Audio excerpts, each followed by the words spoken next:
I had to shake him on my last case. Big O don't play.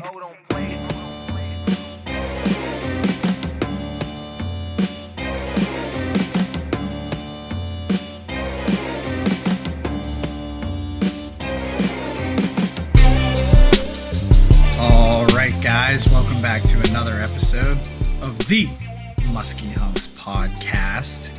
I'm one of your four hosts this evening, Ryan Reed. We have three other hunks on the line, and we've got what I would consider a full hass on this. Full hass here. We got a full hass tonight. The screen is lit up with many, many faces. So we have multiple guests this evening. We are super excited to dig into this one and really find out what's on tap. Oh, very nicely done there, Mr. You like Reed. that? You like that? But before we get to the tap, we have three other hunks. First of which is Mr.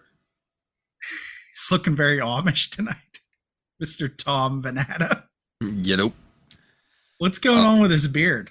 Yeah. What do you? I don't know why it's like a big deal tonight. I've had a beard it's before. A welder. That's the welder.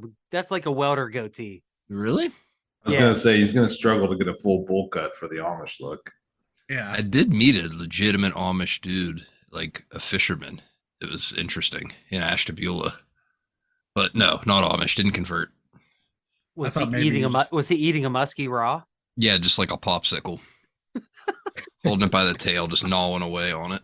230 inches a day over here in Ohio. Mm-hmm. He was actually complaining about how he got in trouble for drinking too much with his wife, so he can't drink for a while. But another story. This is legit. We need to bring this one back up at some point. But we also have on the line tonight, Mr. Nick Fiesler. Good evening. Good evening. You're also broadcasting from wherever the heck. Yeah, what a spaceship, The a purple UFO. room. The purple room. The He's Kanye. He's still in P. Diddy's studio. Yep, I got Larissa's back to work, so I got banished from her office. I understand how that goes. This is the current state of my work from home office. Drywall that needs finished. You better get on that, son. Yeah. I do want to point out that I finally cut my grass today. Evan Shoss's post about the, fisherman's yard was a nice reminder for me that it's been a month and a half since I cut my grass. That's precisely how ours look. Half of it's done, half not. I said halfway. I said, fuck it. I'm going fishing. Yeah. It's like to a T. Oh, I wish I could do that. I feel like your lawn's probably very well manicured, and It is. You have take kids. care of I take care of my stripe show. Owen probably gets a letter from the HOA if it's like a quarter inch out of compliance. You have six I don't able-bodied live in an landscaping HOA hands. type of an area, and I don't hire anyone to do my yard either. I do it myself, and my wife does all the flowers and stuff. So yeah, we do take care of it. allegedly. We also have on the phone tonight Mr. Owen Seaman and Big O's Bucktails. Welcome to be here tonight, guys. Looking forward to this one. Oh, yeah. New shirt. New shirt.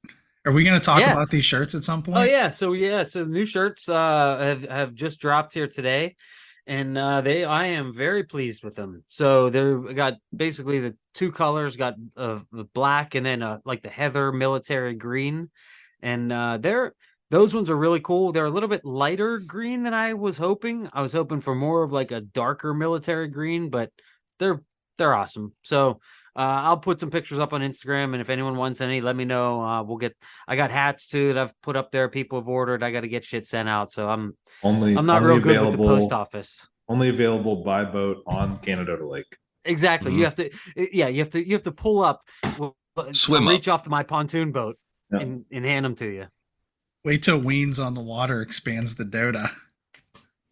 Weens on the water? What's that? Wiener, have you seen that? That was Oh, Kayla's awesome. idea like 4 years ago. Just throwing that out there. I'm sure it was. It's like Yeah. 95% of the population's That's idea. what is that? That's Kanya. right? Chautauqua. Oh, really? Chautauqua I think has, there's a they're pizza expanding. delivery boat on Kanya. They've expanded to Pittsburgh because they have a service on the river now. Really? Wieners on the Oh. water, baby. Okay. We saw the that's bum boat kinda dope. in Ashtabula. It's called the bum boat, like a Gateway Clippers style boat that doesn't run, just tied off on the side of the river that you can pull up to and get drinks and food. And it's pretty ghetto, but pretty cool. Down Ashtabula. Down Ashtabula, yeah. We got 3 guests on the line. Yeah. I'm kicking this over to Ellen. They're like, Otherwise- where are these places?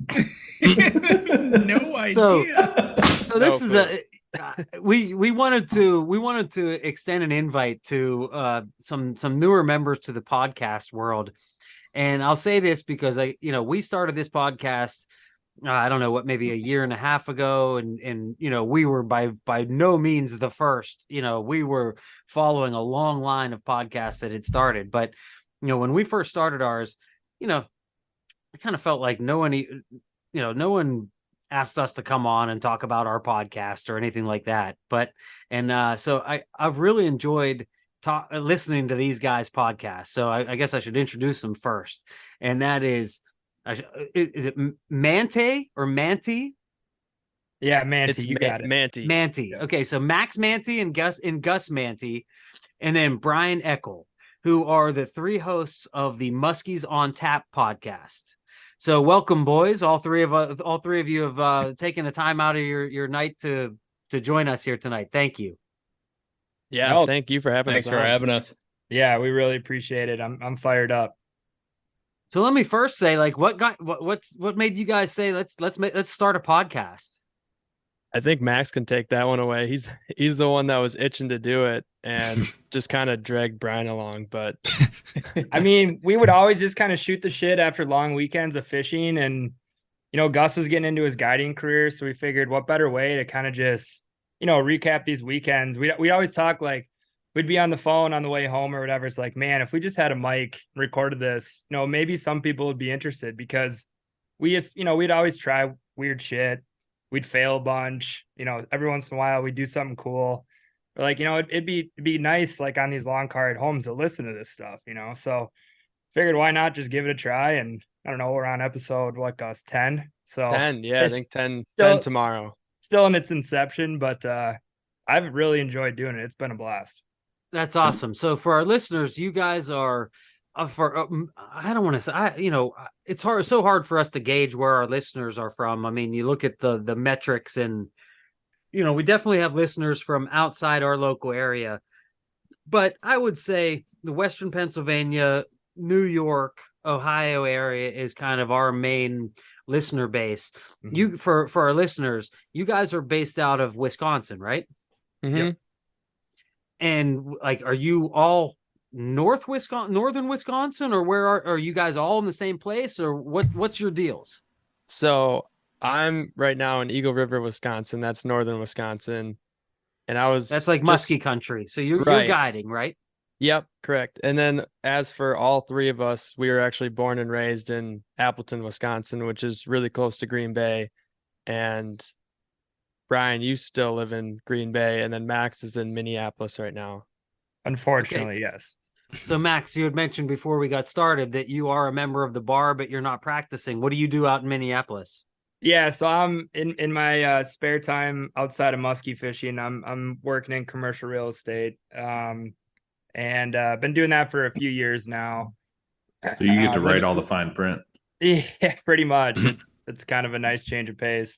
But yeah, I mean, every opportunity I really get, I'm up in northern Wisconsin. And two, kind of funny. So we all grew up in Appleton, like Gus said, but we actually grew up in the same neighborhood. Obviously, Gus and I, as brothers, grew up in the same house, but Brian grew up just like right across the street from us. So we grew up playing, basketball in the backyard. We had our own little golf course out. We'd fish golf course ponds that were local to the area. So yeah, we've kind of been tied at the hip for a long time, and I'm a little bit older than these guys, so it's nice. They keep me young, which is good. That's pretty cool. Yeah, no, I know how you feel. These guys keep me young. He's like 70. Let me just tell you how hard that is. That is a freaking task to keep him young. It is. You look pretty good for 70. I know. It's that new shirt. It is. He's riding high from where third place bocce tournament finish. Yeah, I was a little Awesome. disappointed in that bocce finish, but again, I don't want to get into the details because I don't want to go throwing my dad under the bus or anything like that. Oh, So Big Rich, again, come on, man. Big Rich it's threw all right. one away. He doesn't listen to this podcast. He doesn't have time for that bullshit. Mm-hmm. He's just building airplanes in the backyard. Just saving the world. Jesus, he's so important. Anyway, so you guys have gotten started. You're on episode 10 now. Like, did you guys decide, okay, we're going to do this from okay, let me back up. When we started this podcast, we kind of said we're going to take a particular approach. We're not going to try to be experts. We're not going to, we are the everyday guys. We don't fish every day. We're not guides. We're not any of those things. Like, that was kind of the angle that we wanted to approach this from, that we said, hey, we can do something different than the podcasts that are already out there. And that was kind of what we thought, maybe kind of separated us from the podcasts that were already being offered on the market. For you guys, what do you guys think that you guys are bringing to the table? Because I've listened to, I think, pretty much every one of your podcasts, and I can tell you what I think of, what you guys have brought to the table. But I'd like to see kind of how you guys think of yourselves and what you think you're bringing to the table. I can let Gus expand after I'm done, because he brings more of the knowledge side, I guess, of the more technical stuff. But I think the one thing that we thought when we started was because we were kind of like you guys, we listened to all the Muskie podcasts that were out there. And I think the void, if we do fill it, I don't know how well we do it, but it's kind of like a live look in on what's going on the water that week. Like a lot of the podcasts will have guests on and, they'll shoot the shit, tell stories, or kind of give some tips and tricks for certain seasons, which is always, it's awesome. We love it. But I guess what makes us a little bit different is Gus being on the water pretty much every day, all day. It's a week by week recap of what's going on, what these fish are doing. And so it hopefully is helping people that are listening in, like, hearing, okay, literally we'll say a date where on Tuesday the fish were doing this, by Thursday they were doing this. Here's kind of what we're anticipating for the weekend. So if you're listening to, we purposely drop them on Thursday so people can kind of listen on that Thursday, Friday on their drive up north, and hopefully, help them catch more fish for the weekend, or just have something entertaining to listen to in the car ride, really. But I think that's kind of what we're shooting for. But Gus, you had anything to add there? I mean, that's kind of, I think, the original thought. Honestly, not really. You just explained that extremely well. Like, throwing it down exactly what we're kind of going for on our podcast. And like you're saying, Owen, I know you guys just started out of the blue, or I can't remember. It's been a while since I listened to your guys' first episode, but we just started out of the blue, and Max is saying, like, oh, this can't be too bad. We started in early May. We haven't even started muskie fishing yet, and now it's just into full muskie season. We're like trying to squeeze these episodes in, but it's awesome. Definitely getting that report out, I think, is like the key thing that we're gonna try and bring to people. That's why mainly our listeners are from, there's actually a good amount from Minneapolis, which I was kind of surprised about, but a lot of them are from like Milwaukee and Chicago, which is like where most of the people that travel to northern Wisconsin come from. So that's kind of who we're catering to for the most part. And also, just a quick add too, like the other thing, I related to your guys' podcast so well, just because being a weekend warrior myself, like you guys, it's cool to listen to that and relate to that. The one thing with our dynamic is Brian and I, we kind of give the viewpoint of like a weekend warrior and how we like to fish and the things that we actually think about. And then Gus kind of comes in with like the reality of what's actually going on. So it's kind of a nice dynamic where, Brian and I talk about like just wanting to get out there, hit, A1 spot after spot, burn bucktails, throw top waters, do that stuff, where Gus is like, no, Gus Gus tells you tries you're all wrong. yeah, like this is what we actually should in the be weeds, doing. which Well, that's cool. I mean, I can tell you, I know Tom has listened to a bunch of the podcasts. I know Ryan's listened to some. I don't know if Nick has. I assume he probably has, because he's a big podcast guy. But I like, you guys, are young. You're new blood in the sense that you guys are not kind of just old guys trying to fill a void. You know, you're young, and what I like about the aspect that you're bringing is, you know, you do have a multiple kind of faceted. You have two guys that are weekend warriors, and then Gus that it's Gus, right? I keep getting you two mixed up. Yep, Gus, correct. you're the guide, right? All right. Mhm. So, you know, you have that whole aspect to it. But I'll tell you what, man, I'm fascinated by this whole PMTT thing. You know, listening to you guys kind of work your way through that, because, you know, we as weekend warriors, that's kind of like a dream come true to be like, oh, like, man, we're going to go fish the PMTT this year. Like, holy shit, that would be like the biggest freaking deal to any of us on earth, you know, and to hear you guys doing it, and not only doing it, but like, you Killing guys it. have what, three top fives or something like that?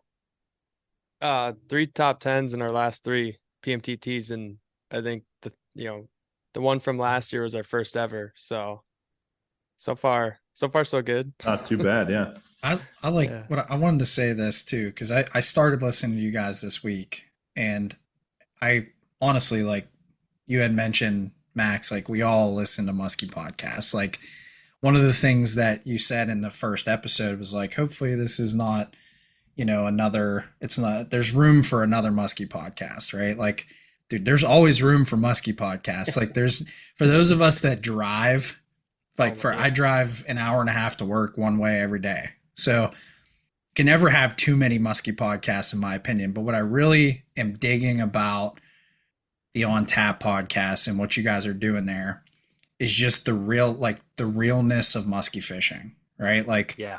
it's very cool to hear, you know, not only like the successes, but the struggle part of it, you know, because you guys know, like you look at social media, like guys they're not posting pictures on the days where they're struggle bussing.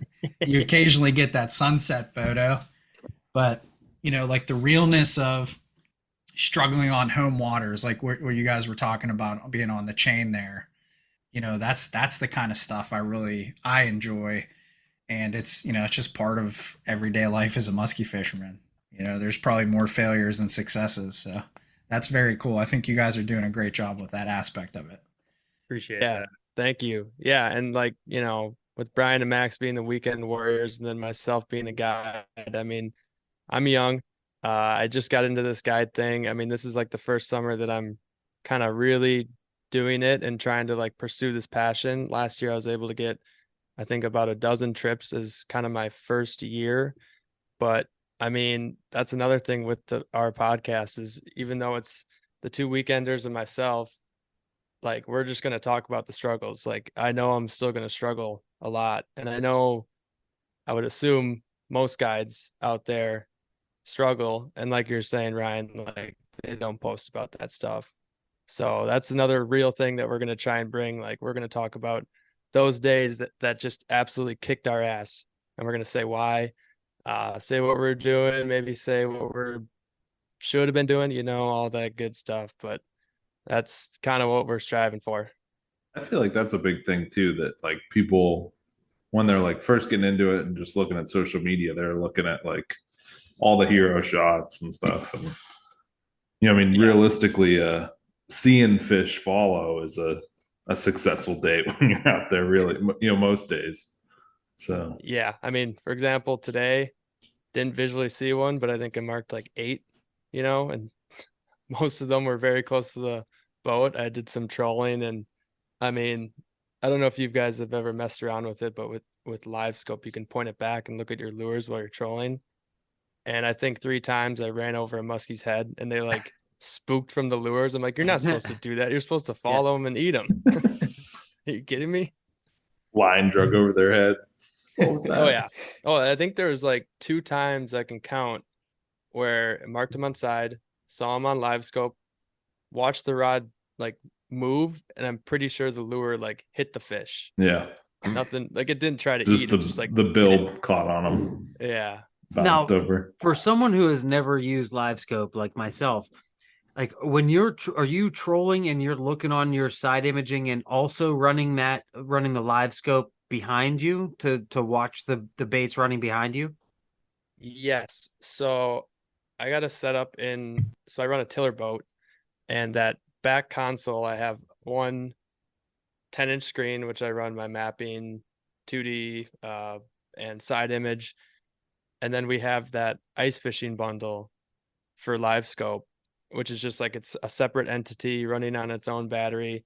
Set that up right next to it, and then put it on like a mount on the transducer pole, and then just have that look. So it's its own transducer looking back at the baits, and then obviously some transducer with the side image and all. So that's And- how I'm looking at like both at the same time with two screens. And does that have like a little like kind of like tripod adjustment arm so you can point it around whichever way you want? Yep, Okay. totally. Yeah, that's kind of like the whole idea with the ice fishing bundle. Like we do a bunch of ice fishing, and then in the summer we can just like put this wherever we want on the boat. Where some people are, they got it mounted on their trolling motor, and I feel like that just restricts like where you can point it, because if you just have the trolling motor facing forward and you're kind of running upwind on a spot, like all you can look at is forward. So I just felt like having that adjustable arm is like awesome to have. Well, And isn't what- that what Donnie? I think that's what Yeah, Donnie, Donnie has- got. Donnie and is Kellen the each ice. have one. Yeah, they both. I think they got the ice fishing bundle, and I I think don't know. I don't even know Swinky's how it still in sets up. pieces. Yeah, His is Yeah. still in pieces on the floor somewhere. yeah. He's He still still trying needs. He still needs a couple pieces. That's what I happens. don't. I don't think he has the arm, like the mounting pole or whatever you want to call it. But so I know last year there was like controversy with the PMTT and live scope. Did they get Yeah. that resolved this year? Yeah, a lot of whans going on. So that was actually our first PMTT ever, and Max and I were fishing, some of our favorite spots in that first morning of Saturday. And, on the PMTT, like randomly, they'll just post on Facebook like an update on Saturday at like 11 a.m. And it's always like, oh, bite's been hot, whatever, and post pictures. And it's like one team got a big one team doubled, and then one team got even more. And you see like this one guy's face, and they're in like 5 of the pictures. And we're like, oh my God, everyone is catching so many. And we're sitting here and we like lost 2, and we weren't moving that many, and like down super bad after that first day. And then we find out, shortly after that, those guys caught, I think like 6 on day 1 or 8. I think 8. Yeah, so it was the something first day. outrageous, and it was what, like 11 fish total caught or something, wasn't it? Yeah, it was like something 8. Yeah, it was like 8 the first day and 3 the second day or something Yeah, like they that. tied the record of like most fish in a day, and which is just wild. And we found out later that it was by the hands of many a live scope. Nobody can confirm the amount on the boat, but I can tell you what, we were running 1 and they were running a lot more, a lot more than that. Shit looked like a mall cop room. Yeah, I don't even know what Screens. it. You see I don't know how much I should probably talk about it, but they did in the PMT. Nobody listens to this podcast. Don't worry. Okay, so to all the Now I'm just 7 listen. No, I'm just I'm just envisioning the what's the it's like, is it the 3rd Matrix movie where he just like goes in to see the guy that's just got like everything in the world going on in TV screens with like a little dome? oh my god, I see everything. yeah. So that was the second. So the PMTT always runs 3 legs each year, like 3 tournaments, and then their championship. So last year at Eagle River, 3 legs was the second. And because of like what happened basically at that tournament last year between then and Leech Lake, I think it was in August was the next one, they banned live scope to be used during the tournament hours. And said people did not show up to the next tournament. So I will say though, like that specific tournament, everything kind of aligns so well for like the live scope to be a really good tool, because the way the chain sets up, I mean, most of the time, like your best spots are, I mean, it's a stained flowage system, right? I mean, like there's always going to be fish obviously out in the open water, but typically fish are concentrated on that body of water in and around weeds. And we've been running this live scope for, a little over a year. We almost never use it when we're casting because it's just pointless. I mean, if you're fishing in 4.5, 5 feet of water, it does you really no good. But that specific weekend, it just so happened where there was a massive bug hatch that took place like during that week, and all the fish pushed off the weeds into the open water, which is what we found out day 2 after not catching a single fish day 1. We were like, we got to pivot and do something different. We can kind of touch on that later, but it's like, it just all aligned really well. They still had to find those fish. They still had to put the right bait in front of them. I mean, as we've seen, like you can find fish in open water with the live scope, but getting them to bite is freaking tough. I mean, it just is. So, it worked out. Like props to those guys. They still put hooks in fish's mouth, and that's not always easy. So, it was just one of those weird things where it happened at the perfect timing. And then of course they, if they would have caught probably 5 fish and still won, no one would have said a thing. They just happened to pile up 11 freaking fish. And next thing you know, you got 200 comments on the PMTT video just bashing these guys. I mean, almost felt bad for them. I mean, granted, they walked away with a $25,000 check. So life's not all bad, but yeah. We got weights and fish. We got weight. I mean, it had that energy. It had that energy when we were at the oh man, kind of the award ceremony. It definitely had that energy. It was pretty funny. And granted, that was our first time fishing it, so we didn't really know people. Like, boy, this is a little uncomfortable. Yeah. Right. Is it always just like quiet? Who's the new guy? Everybody always hate each other. Yeah. So what made you guys say, all right, we're going to throw our hat in the ring and we're going to do PMTT? I don't know, Max. I mean, I know we already did like a couple tournaments, like just the local ones here. And we've always heard of the PMTT and seen the results from them and see like where they go and the whole trail aspect and everything.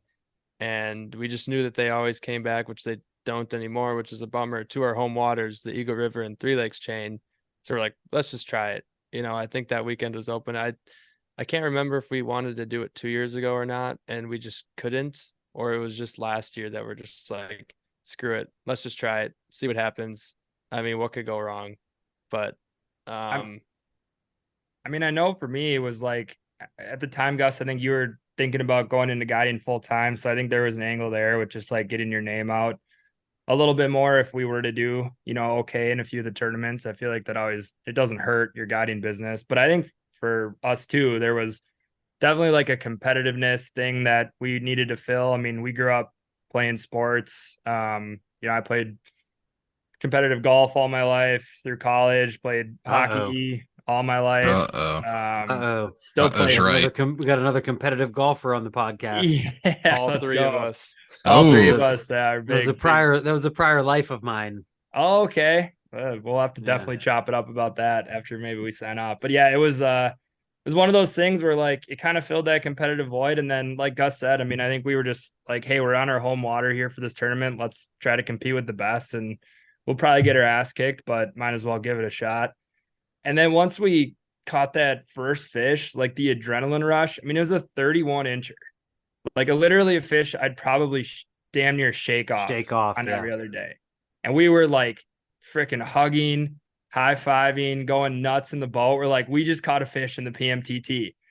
And then, we realized quickly that we kind of got onto a pile of fish. We're like, holy shit, we could do some damage here. And when our second fish hit the bag, which was a 46 incher, and it was the biggest fish of the tournament, I don't think I've felt that excited, excited, not only catching a fish, but maybe like, I mean, I'm going to sound really dumb here, but like, it was probably the most excited I've been in a competitive sporting event, like in my life. I couldn't even. No, that's not dumb at all.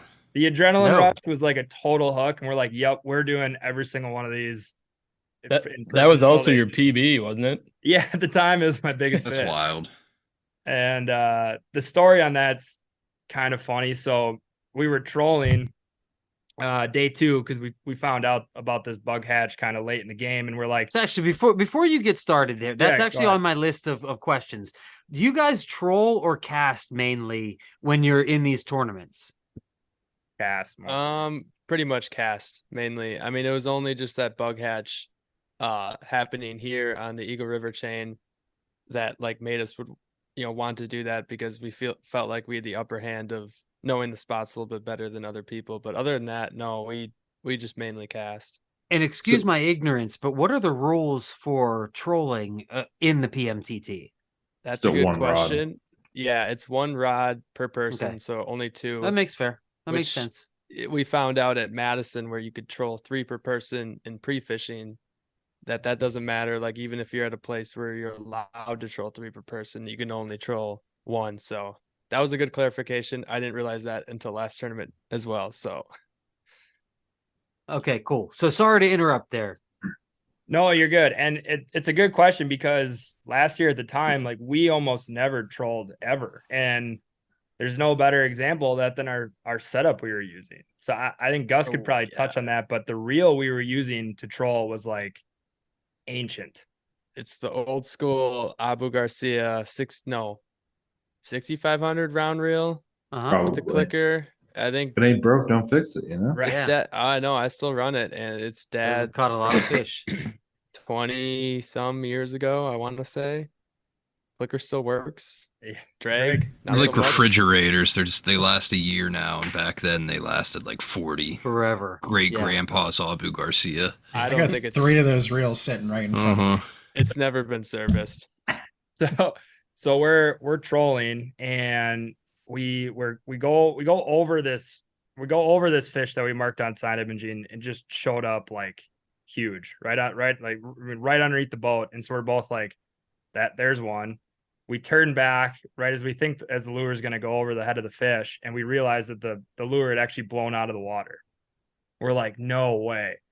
So I quickly reel up we were just trolling like 6-inch baby depth raters. I reel it up, and again, I'm using this old RB Garcia. The drag's loose. I got the big trolling leader on, and I just huck it out in the kind of the general vicinity of where we had marked that fish. And few pulls after, the fish hits, and I didn't remember to tighten the drag or anything of that nature. And so, just luckily enough, my thumb happened to be on the spool, and when that fish hit, my thumb actually slid up into kind of like the top of the reel, and it locked in the drag with my thumb. And so my thumb gets caught up in the reel as I set the fish, and right away we knew it was a really big fish. And as I realized that there was no drag anymore, I go to try to spin the drag tight, and it just starts spinning. So like, I don't know what happened, but the drag just didn't work. And so the whole fight was free spooled. It probably took, I don't know, 6 or 7 minutes. It made a bunch of different runs. It finally hits the bag. The trolling leader is so long, I'm like in the back left of the boat. Gus nets it on the front right. And he's like screaming to me. It's blowing like 35-mile-an-hour wind that day. And he's like screaming, it's in, because I had no idea where the fish was. I'm just, You're so far away from I was Wrenching. asking, like, is it in? Is it in? it is. Yeah, it's like what's that one movie with McLovin when he's Super bad. Yeah. And yeah, so we start going absolutely crazy. Obviously knew it was a big fish, and as I go to release that fish, it was, like I said, it was so windy that day. We're in like 2-3 foot rollers, and I'm trying to turn the fish's head upwind, and my thumb gets caught in its mouth, and he turns the other way and completely unzips my thumb. So ended up having to get 6 stitches in my thumb. But when I pull my thumb out of the thing, adrenaline was so high. Gus just looks at me. He's like, "We got to keep fishing, dude. We just got 2 fish. Suck it up, Buttercup. We're in this thing." And I'm like, probably light blue in the face, like losing blood by the second. Oh yeah. And luckily he had like a pretty shoddy first aid kit on the boat that I mangled out. I'll send you guys a picture of it. It was ridiculous. I had like a Mickey Mouse thumb, like oh dude, that gives me advantages. It's all about super glue. That gives me the absolute shivers, because I had a New Year's Eve mandolin experience that landed me in the ER with basically half of a thumb lopped off that I can still see. I still have, like, it just grew back. I mean, So if you Dude, ever want Owen's homemade potato chips, Yeah. we'll get you some. Mhm. I can't Hibachi even- night ended real fucking quick. I can't even There was hear. blood, dude. There was blood like everywhere in the veggies because That's I was gnarly. sliced. Mm. Oh, dude, it was foul. See, I Oh, can't even hear you talk about that. I immediately Oh. get like I Vietnam know. flashbacks. dude, So, I'm like, serious. when I- Like, and like I start to break out in a cold sweat. Yeah, I don't do well with blood either. So like when that thing started leaking all over the boat, I was like, Oh, yes, this is the man. situation. Yeah, you got that everywhere. And it was all yours too. None of the fishes. Oh It was man. I'm telling you, Funny. not every time, but a lot of times, you can save the day with some super glue on the boat. Like get it, Sure can. Oh, I yeah. do need some. I need to get some then. Would have been nice. at least keep you from bleeding everywhere. could have poured Mhm. some Coke on it too. Heard that works. I had a guy tell me, I don't know if this is true, but it seems like it's worked for me. It was it was at our Muskie Max actually. This Marine dude said they use witch hazel to stop blood clot, or it makes blood clot faster, I guess. So if I'm bleeding really bad, I pour a little witch hazel on, and it seems like it stops bleeding. Okay, who has witch hazel in stock? You buy it at I've like never heard Rite I Aid do. for like I don't know $1. what it When, is. if you have Yeah. kids, honestly, I have What the it heck is because it? Get it for like $1 it's- with like where it's an isopropyl astringent. alcohol is and It's- stuff. Yeah, it's and kind of like alcohol. It's an astringent. It just it's like yeah, with the I mean, peroxide and shit at Rite Aid. It's like $1. You pour it on like if you're bleeding. If it's not like, I mean, it's not going to stop you bleeding if you lopped a hunk of meat off your finger, but if it's like just one of those annoying cuts that won't stop bleeding, like you pour a little bit of that on it and you're good to right. go. Let me I'm say with on Nick your on in your this in one. your in, Super in your glue. on boat tackle too. box, you do not need witch hazel You don't need it. I keep it. at I'm all. overachiever. You need fucking super glue. Let's get back to Muskies. So you guys were talking about an open, or a bug hatch that drove you to trolling. Just educate me, because I fish in Canada all the time, and I swear, a lot of the guys you run into up there, like if bugs are hatching, they're like, "We're just gonna go home. We're done." Yeah. It's like that here too, dude. But what's We your saw that. logic when you start seeing hatches? Hey, Brian, you want to take this one? I know Brian's the you love the expert. bug. I know you love the bug hatches. There's an easy answer. It'd be to buy 8 live scopes. That should set you up pretty well. But no, I'm not a big fan of bug hatches either. When Max and I fished in the PMCC a couple weeks ago, it was like kind of peak of bug hatch. It was just starting to wind down. And I think because it wasn't necessarily the peak of the bug hatch, so a lot of these fish were like totally displaced. Some of them were out chasing the bait fish that were eating the bugs around. Some of them are in the weeds. So I've never been a fan of it. I haven't developed any sort of pattern the few times I've fished a bug hatch. So I think Gus has had a lot of success at times with it. I think other times it's pissed him off a little bit, but A lot. yeah. It gets I, frustrating. Yeah, you can take it away from there. I know you had some success like 3 weeks ago, right as it was winding down in like 3 hours of fishing. Oh yeah, that was unreal. But back to just like the bug hatches. I have not really fished that type of bite on like any other waters other than the Three Lakes and Eagle River chain. And basically with these lakes, like Max was saying, they're like flowages. That's kind of what they are. Lots of weeds, some rock, but like the rest of the basin is just complete mud. And typically that happens like, I don't know, there's weeds. They go to like, depending on the lake, 4, 6, 7 feet. It drops off into the mud basin at like 12 to 20 feet approximately, some deeper, some shallower.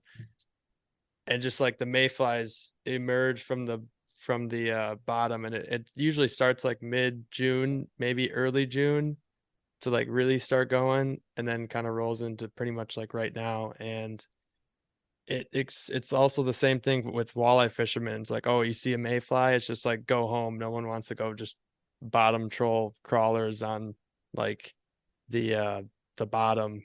That's when they say always switch from using like minnows to leeches and worms. Like that's the whole saying. I mean, I'm not much of a walleye fisherman, but I remember hearing that like 10, 15 years ago or something like that, back before I even realized what a bug hatch was. I know Max and I remember back in the day, we were on our dock and we were just seeing this muskie fisherman just fishing in the middle of the lake, and we're like, get a load of this guy. Where's he fishing? Look at And this now jag off. And now here we are marking fish and catching fish in the middle of the lake, where it's just All right, like, well, so what are they so doing here? again, let me show my ignorance. What is it about the bug hatch that you're looking for? In the sense that, are you going towards the bug hatch, or are you staying away from all the shit that the bug hatch is creating? Yes and no. I mean, typically this is like when, Agree to disagree. yeah, like there's still going to be fish shallow, but it's just like so prominent out here in the chain that it just draws the majority of the fish out deeper, which, something I'm trying to like key in on is like fish where the majority of the fish are. Because I know there's always some deep, some shallow, some in between, but it's like, where are the majority of them at? And I was always curious about, there's an earlier tournament on the chain. I think it's like usually around like the 10th and 11th ish of June. And every year it has like pretty poor results. And I think it's mainly because a lot of people just only fish shallow, and they kind of miss out on like the opportunities to catch like multiple fish.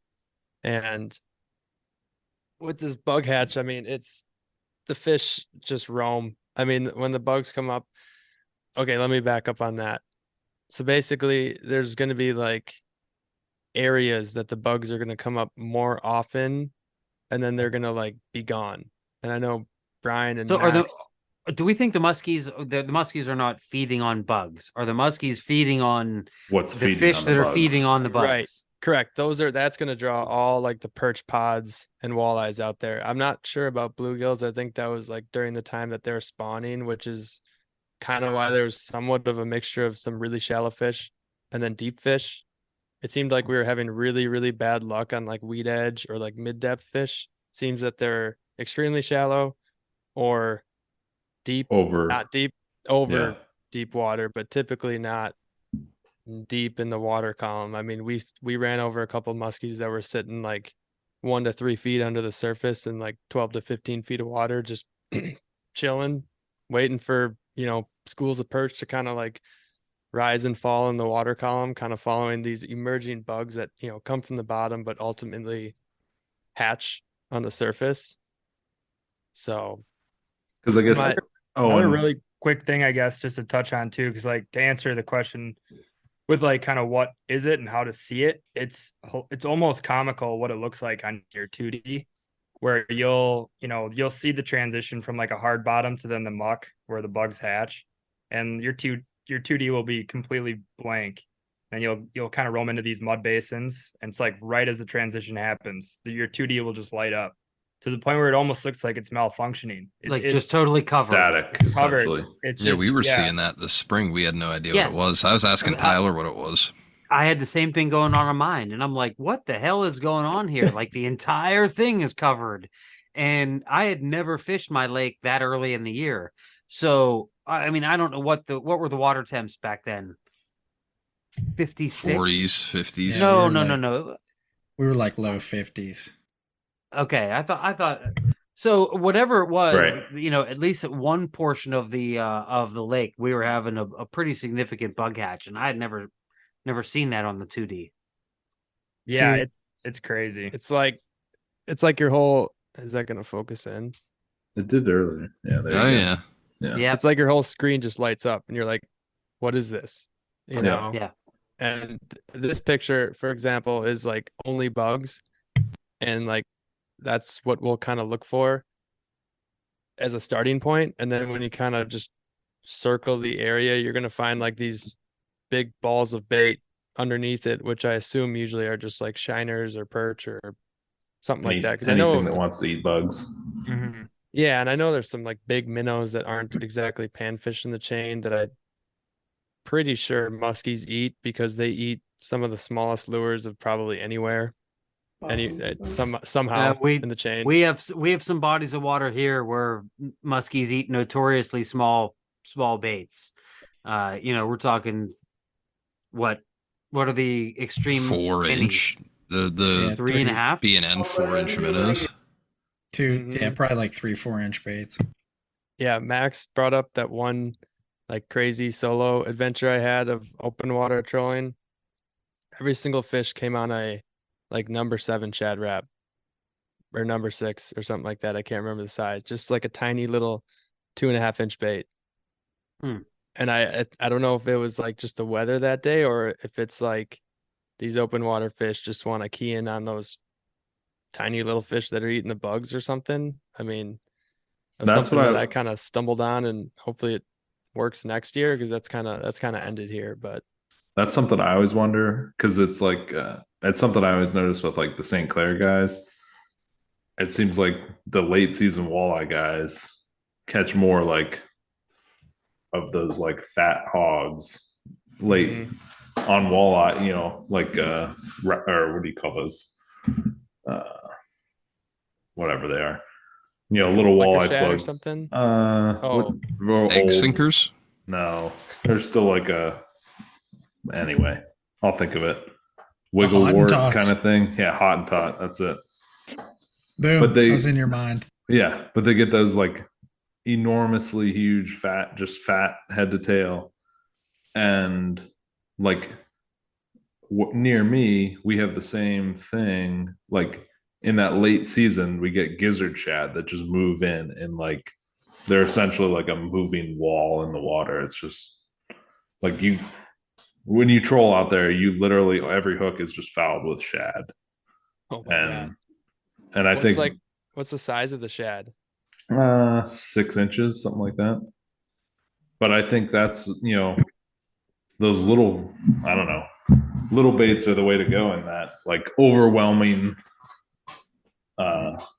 presence of food. So have you guys noticed with the bug hatch stuff, like, I mean, you guys are talking about this, but the one thing I've noticed here is you talk about those bait fish coming up to the surface to eat those bugs. Have you guys noticed, like, when you're out there, like, trolling, you see just, like, all that bait is literally, like, 6 inches below the surface? Yeah, as soon as that sun sets and they actually start emerging, you're just gonna watch panfish like sipping on the surface around you. And I haven't cracked that code. When that happens, I have not really successfully found the muskies. Typically, that bug hatch is like stellar in the morning and midday, at least from what I've kind of found out. Have you guys tried short lining at all? I'm just curious. Yes, That's what kinda. I was gonna say the only time I've had success, like during a hatch, like big mayfly hatch up in Canada, was short lining at night. And with a headlight, you could look at, you'd see perch as you're like cruising along everywhere. So when you guys are asking about short lining, are you talking like 6 inches to 10 feet of line out maximum? Or Yeah. like Yeah, like 6 leaders. inches down, maybe. Yeah, like Yeah. you're talking liters, basically. okay. Depending upon the bait. I Not- mean, Yeah, not entirely tried it yet. Typically we run lures in that like middle column to like the upper third. But Max and I with live scope had an absolute crazy happening. We had 2 lures back. I think one was 30 feet back and the other was 40 feet back. Had the live scope running, looking back at them, just, you know, making sure they're still at the depths, watching for follows. And I don't think we marked this muskie on side image at all or anything, but I just see it swim up on live scope and it just starts following the engine. It's like 10 feet back. All our lures are 30 to 40 feet back, and it's like 3 feet under the water.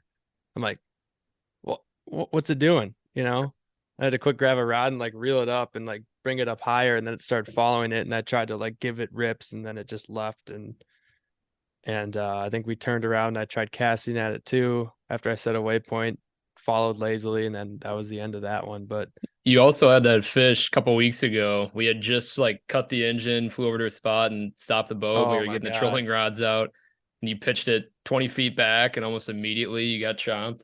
oh, not even. I mean, I think I put the boat in gear, no trolling rods were out. I pitched it back maybe 10, 12 feet, I think the line counter said.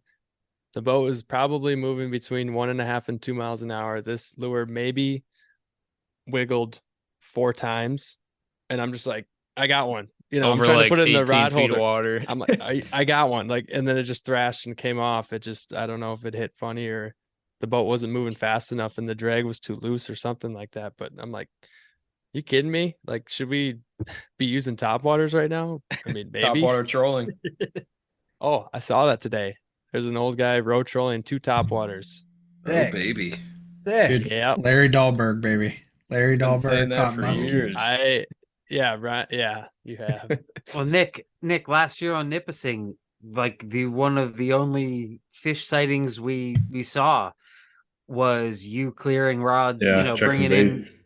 in a perch bait, and as it's or no, it was a fat body, right? Yep.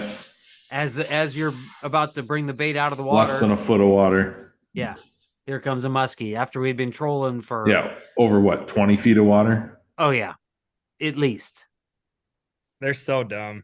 They are so dumb. They're so dumb. Yep. I just think, dude, I think with those bug hatches, like, I mean, I've seen it enough here to know it's tough, but the fish that I know of that we've caught and I've known caught during a bug hatch, it's all been super high. Like your baits are, you might have like leader behind a board type deal. And that doesn't matter if it's a perch bait. It doesn't matter if it's, a shallow raider. It just doesn't matter. It doesn't matter whatever you're, as long as it's in that top like foot of the water column, I feel like you got a better shot. But I was kind of curious what you guys, what your thoughts were on that. Another thing that happened this year, and it's still actually going on, and I don't know. Honestly, I don't really know exactly what happened. If it was like ice off when it was this year, or like weed growth or something. The water clarity in pretty much every single lake that I fished this year has stayed like ultra clear for the longest period of time. I mean, the chain the other day, I could still see like 4 feet. And by this time, July, 6th, it should be chocolate milk, 6 inches. That's what it should be like getting towards in that late June where you feel like you could get fish higher up, but it stayed clear. I mean, there's this one lake that I know turns to not pea soup, but it's still at like 8-10 foot clarity right now. Have you guys had like, do you have muscle problem? I hope not, because that would be in a lot of different I mean that bodies of water. We're seeing like extended weed growths at the moment and some new weeds, potentially new weed introduction. Possibly. I don't know. It's been weird. I'm gonna have to ask around. Yeah, I on mean, that. I don't know. I mean, that's kind of like the I've heard of telltale sign of mussel infestation is just water clearing up, and Mhm. vegetation going away that had originally been there. Again, I'm Yeah. certainly no I feel like expert. it could be caused by just a, variability in your precipitation too.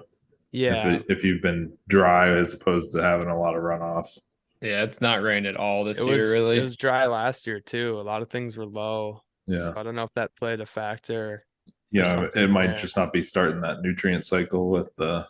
Yeah, I don't the know what else runoff. it would be, because I know up here they used to have a rusty crayfish problem, which turned like clean and basically, took out every single weed in the lake almost. I don't think it's that problem because I'm seeing more weeds out there in like That's a- deeper water and different kinds of. There's like a one type of weed out there that I have no idea what the hell it is.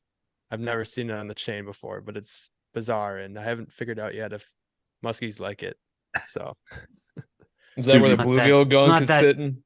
It's not that thin like Does it stink? hydrilla. No, it doesn't have that sandgrass. Okay, it's not the kind I'm thinking of then. No. Sad grass smells good. Smells like So is the kind I'm thinking of. But yeah.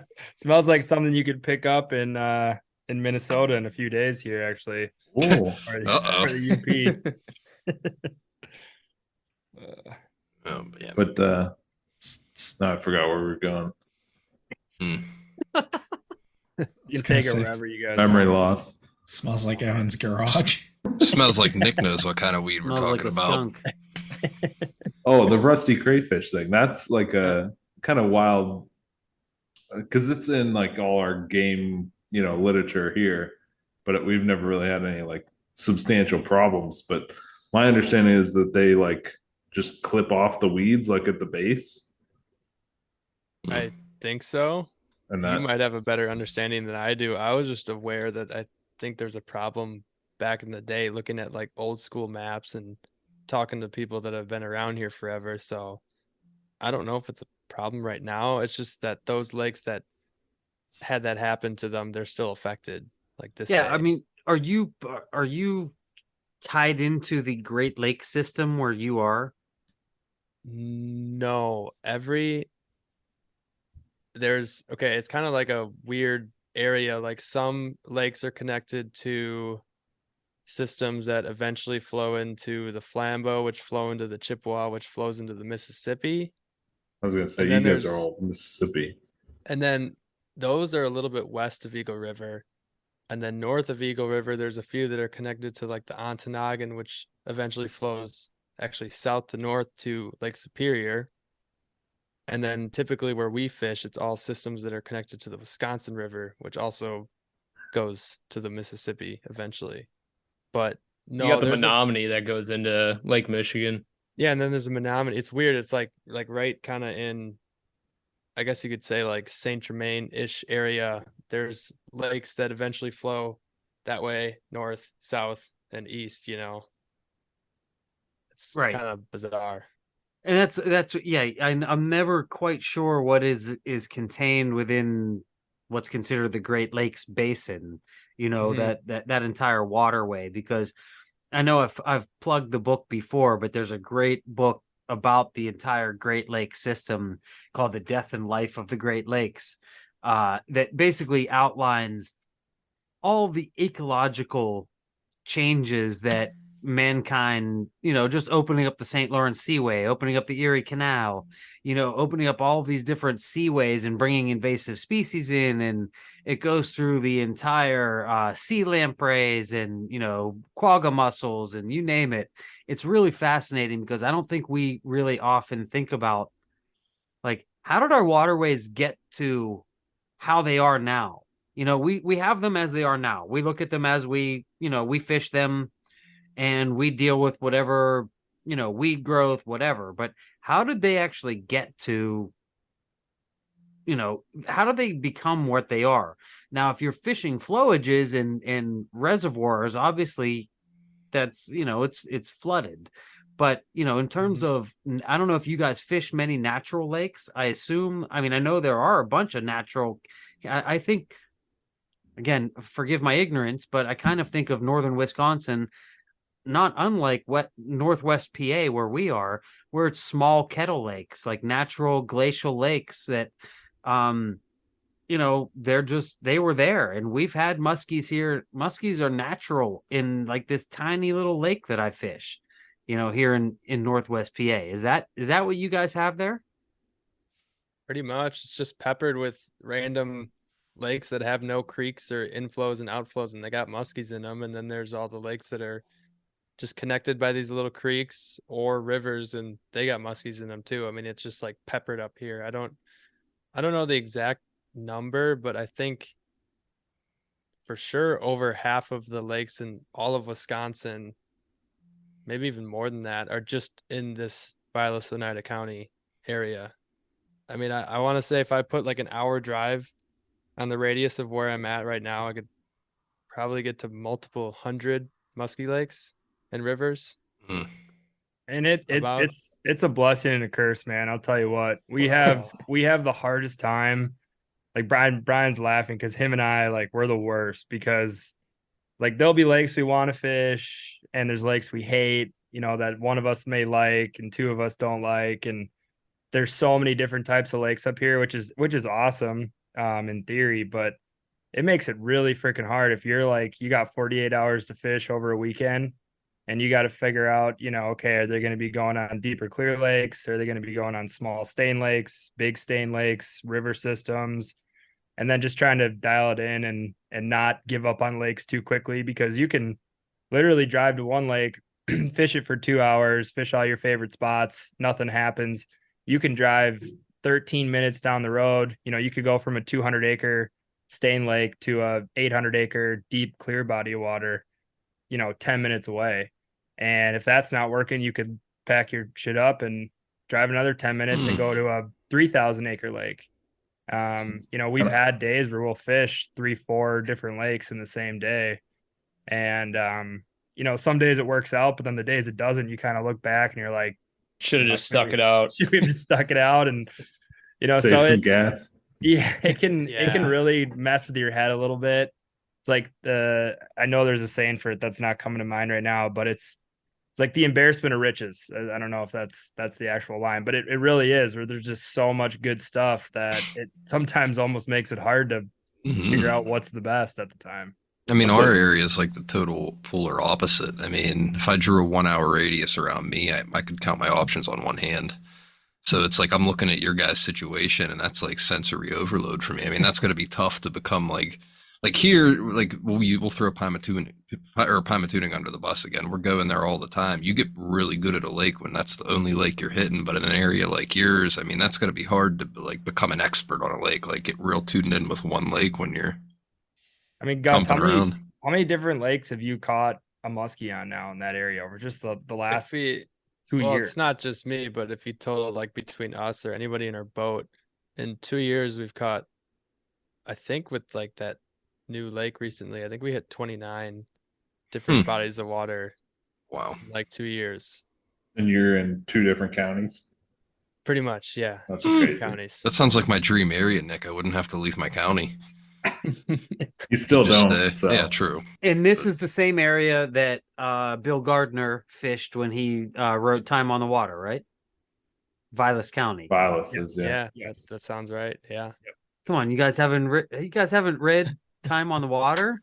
Oh, I no. wasn't gonna answer that question. I got no idea what that is. Oh man, Mm.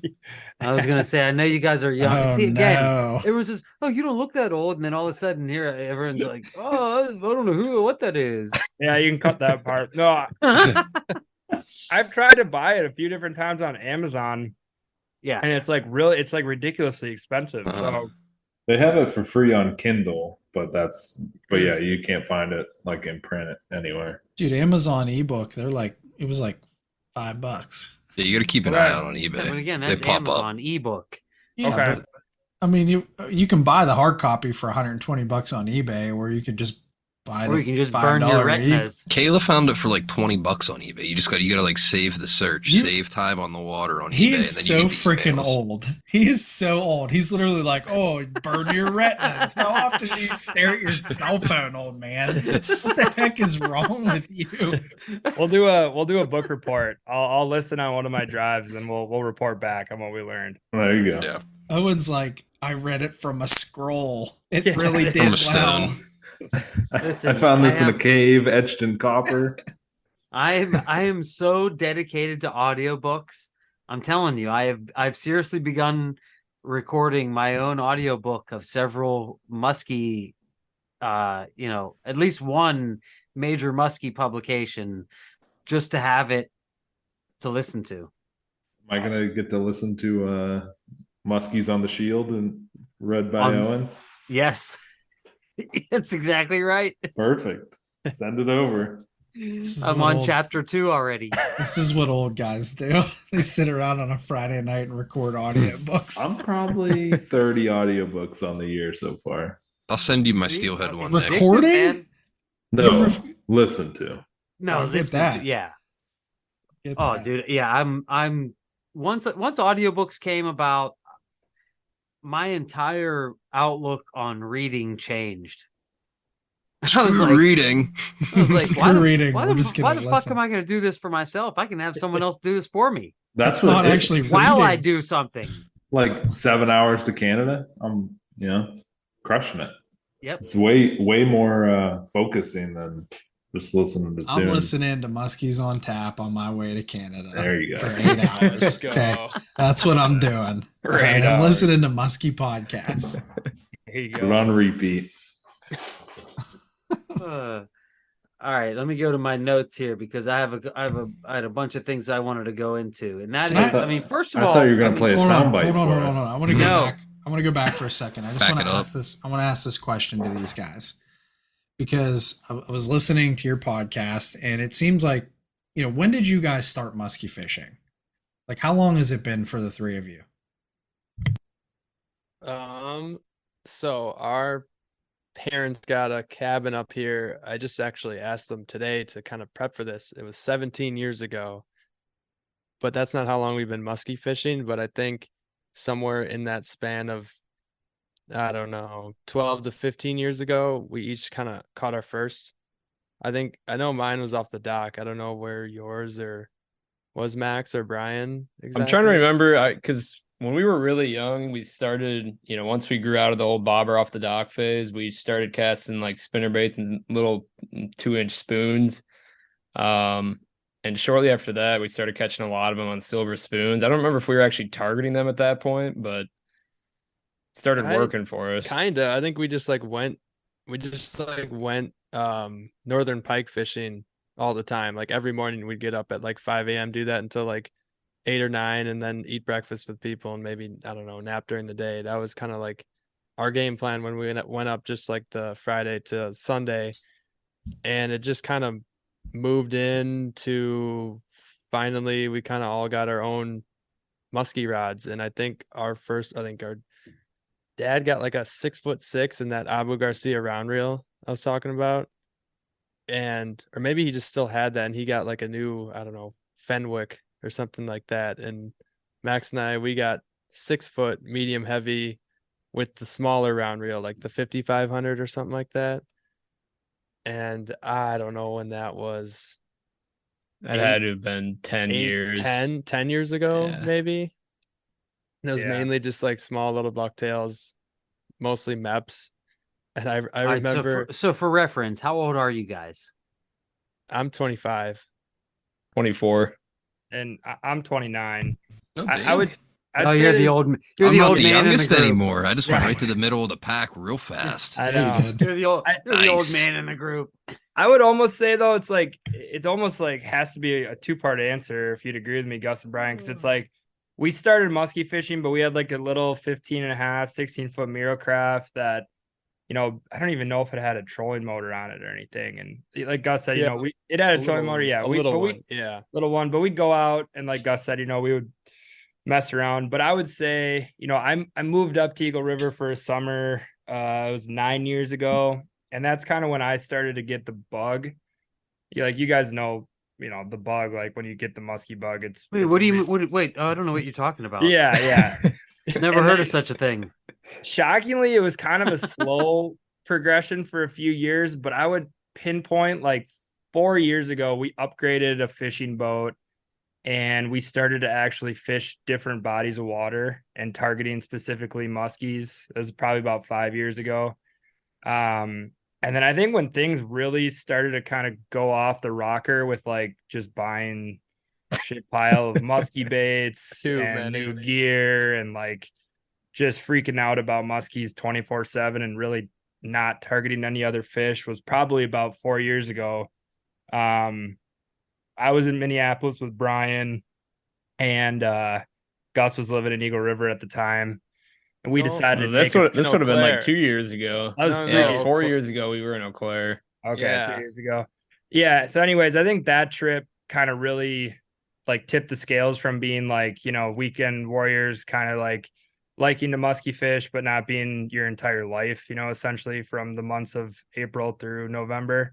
We took this trip to Hayward and just us three completely grinded it out. Had no idea what we were doing. Fished totally different bodies of water. It's kind of a long story. I don't need to get in the whole thing, but How far away is Hayward from where you guys are? Or from Vilas County? We picked it because it was a middle point between Minneapolis and Eagle River, and it's about 2 hours from Eagle River and about 2.5 hours from Minneapolis, and it's another really good like northern Wisconsin area. But I think that weekend really kind of got the gears in motion. Like we had a little pail bucket full of baits. I think we had like 3 rods. I was looking back at pictures, and now we're talking about we got a new boat, to all these screens, all these different baits, to the point where we can't even fit them in Gus's custom made, bait carrier thing. And it's like hilarious how much it snowballed. But like, we went to Hayward. I feel that. We had this whole trip lined up. It was actually the funny part about the trip. So we planned this trip like midsummer, and we forget one essential piece, which was lodging. So it's like Wednesday afternoon and Gus is like, "Hey, do we have a place to stay yet?" And I was like, "No, I'll start calling around some motels, or do you have camping equipment and stuff like that?" Well, it turns out there's this big festival in town where all the campsites were booked, all the motels, all the hotels, everything was booked. And so we're like, well, shit, we were just about to do this really sweet trip. We were all fired up for it, and nothing's available. And so I got Gus, who wasn't doing much at the time. I'm like, Gus, just start calling around. And so I can let you kind of take it from there. But Yeah, I remember calling. I honestly think it was like first luck on the first place I called. I talked to the owners right away because it's just like a husband wife that ran it. And I'm like, do you have anywhere we can just sleep in the truck? Like, it does not matter at all. Just like, do you have anywhere we can just be when we're not fishing, which is we're literally going to be sleeping for, I don't know, 5 hours a night, like just for 2 nights. And he's like, yeah, I got a lot, I'll just do, I don't know, $20 a night sound good? I'm like, sure, whatever. Or 50. I don't remember. I can't remember what he said. And I know we showed up, and these people were awesome. They were amazing. They really helped accommodate us. But where we stayed was basically like where their dumpsters were. It's like a dumpster lot. It's a dumpster lot. Sounds like my kind of place. I'm not saying it was bad or anything. I'm not. No, I mean, we could launch the boat on But it was a site dumpster. and keep it on the dock. yes, they let us literally keep the boat at the resort. They let us sleep in the dumpster area in our cars. And we had like the best 48-hour trip ever. We slept from other than the 90-degree heat overnight with And the raccoons Or crawling on your exactly. face. The Rakens. Yeah. But like, I think that's when things really started to snowball. We're like, this is life now, I guess. Like, this is just what we want to do for the rest of ever. And we ended up catching like a pile of fish. It was so fun. And we got back, and like that's when everything just started to kind of go off the rails, and started buying like, oh, if we only had this bait for that trip and that bait. Yeah. And next thing you know, the plastic, container becomes Plastic. 2 plastic containers. and Oh, then if only the 3, boat and was then- 5 feet longer. And Yeah, if only the boat was 5 feet longer, and we had a bigger graph and all this stuff, and we started saving up money, and started begging our parents to help out, and This it is was- like the progression of know. musky fishing. Hell Like, yeah, it is. It is. I mean, this is so typical of all of us. I mean, Yeah. you catch a fish, you pick up a couple things, and then within a short period of time, you're in a Ranger running live scope and throwing $100 lures. Right. Like, right, yeah, traveling to different states to fish in tournaments. I mean, so we really haven't been doing it for a super long time, but I think that's like an exciting thing is, like, look, it's every time we fish, it's a learning experience. So, it's been a fun few years. I'm excited to see kind of what the next few years bring for sure. Cause, where I'd say we're all still fairly new into it, obviously Gus is a little bit more advanced than Brian and myself, but yeah, it's been a fun few years, and it's, I mean, also Max, kind of a you're bitch. starting to get a little old. I mean, you're starting. You might be over the hill, so you might want to hurry it up or some shit. I threw rubber all weekend last weekend, and like I'm still barely able to get out of bed in the morning, so I don't know how that's gonna go. I know I'm not getting any sympathy here, but it's this You dude, this haven't is even- why I you haven't even troll. hit 30 years old yet. I turned 30 last year, Max. Well, I can confirm life's over once you hit 30. Everything hurts. I feel Until you older. get to 37, and it really sucks. I'm not making it that long. What are you Besides laughing nursing at? home. What are you I'm laughing holding at, with Brian? 26. You peaked. It's Yep. over. I'm surprised I you've been know. sore, Max, getting all those in the lab photos. at the Oh gym. yeah. I All the work out off-season specifically training. to musky fish nowadays. It's not Nice. no health benefits or anything. We know a guy too. Yeah.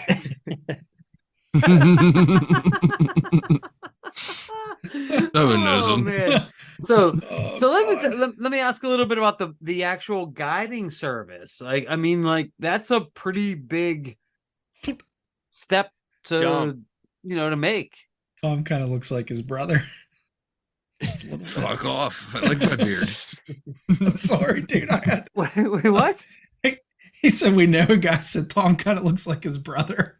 Completely off topic. Yeah, right now he does. Yeah, Yes, he all right, does. sorry, all right. I'm done. Sorry. Oh, Back to is Gus. that you? Is that you? I haven't seen you since Nam. Aw. Inside jokes that no one understands. Yeah. Sorry, continue. We got Sorry, Yeah. guys. So what made you go full time guiding now? Gus? Well, for that, it's not exactly full time yet, I guess. I mean, that would be kind of the ultimate goal. I don't run, sorry. I have a part-time job this summer as well to kind of, fit the bills, get those still in because I'm not able to get fully booked yet. It's a new thing. It's hard to just like step into it and just full force be like, Well, so how are you advertising 100. yourself? I mean, how does a young guy get his name out there? Obviously, there's social media, Instagram, Facebook, Twitter, Threads. Are you on Threads now? I saw that. No, I'm not. It's essentially Instagram sliding over into the Twitter sphere and trying to make it very easy to take your personal information from the Facebook, Instagram world and turn it into kind of the Twitter. It's Another doesn't program matter. that no one wants to be on. Yeah, pointless. It doesn't matter. It really doesn't matter. Huh. So anyways, you on Instagram? I mean, I know you're on Instagram, but is that how you're Yeah. advertising? So that's definitely a big thing is Instagram and Facebook, because I know like a ton of people use Facebook. I found that out like pretty much as I was planning to like run this business. I'm like, I haven't used my Facebook in like 10 years. And I found out that everyone uses Facebook like crazy. So that's definitely like a huge one. I know something I do want to do is use that like promotion, that paid promotion on Facebook. Hopefully maybe like after this season, just put out a bunch of pics and put the promotion in. But yeah, we got that. The PMTT that's been going well, getting the name out. That's definitely been helping. So who is your podcast. target audience? In terms of Is that like is it the vacationers that you're is it coming up vacationers from? or is it people that are Mainly. just coming there for a musky destination type of thing? Mainly vacationers, just because this town and this area just like explodes mid-June to pretty much Labor Day, or pretty much Memorial Day to Labor Day.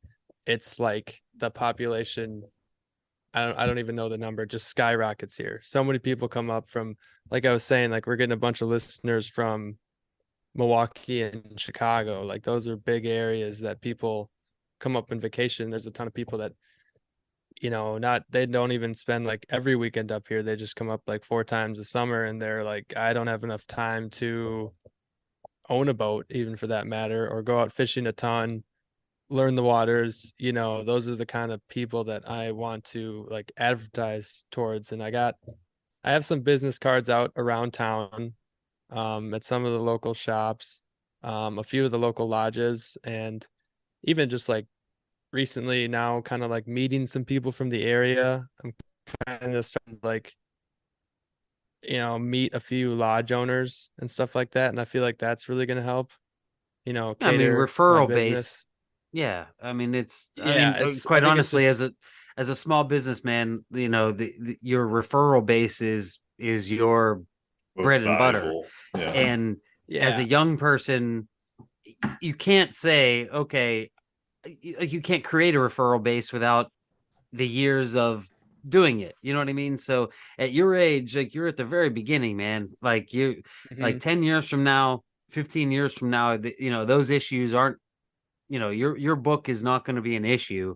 I'm sure you're going to be jam packed, but right now, kind of, it's just, yeah, like here and there, I don't do any, like, I haven't done any like double half day trips type thing, double booking in a day yet. And it's just, yeah, it's really just like a snowball effect that I'm kind of waiting for, because like we've talked about, I am young into the game, early into the guiding game, and it's just waiting for that to like, dude, into place. everybody starts someplace 100%. I Yeah. don't give a shit what your situation is. Like Mhm. if you are starting a business, and whether it's a lawyer or a pizza shop or a lore builder or a guide, like what you are doing is you're creating a client base that is going to be a repeat or referral business. And that Mhm. doesn't happen overnight. That happens over years. And Right. and the podcast is a great way to obviously get your name out there and in the business out there. But I always wonder,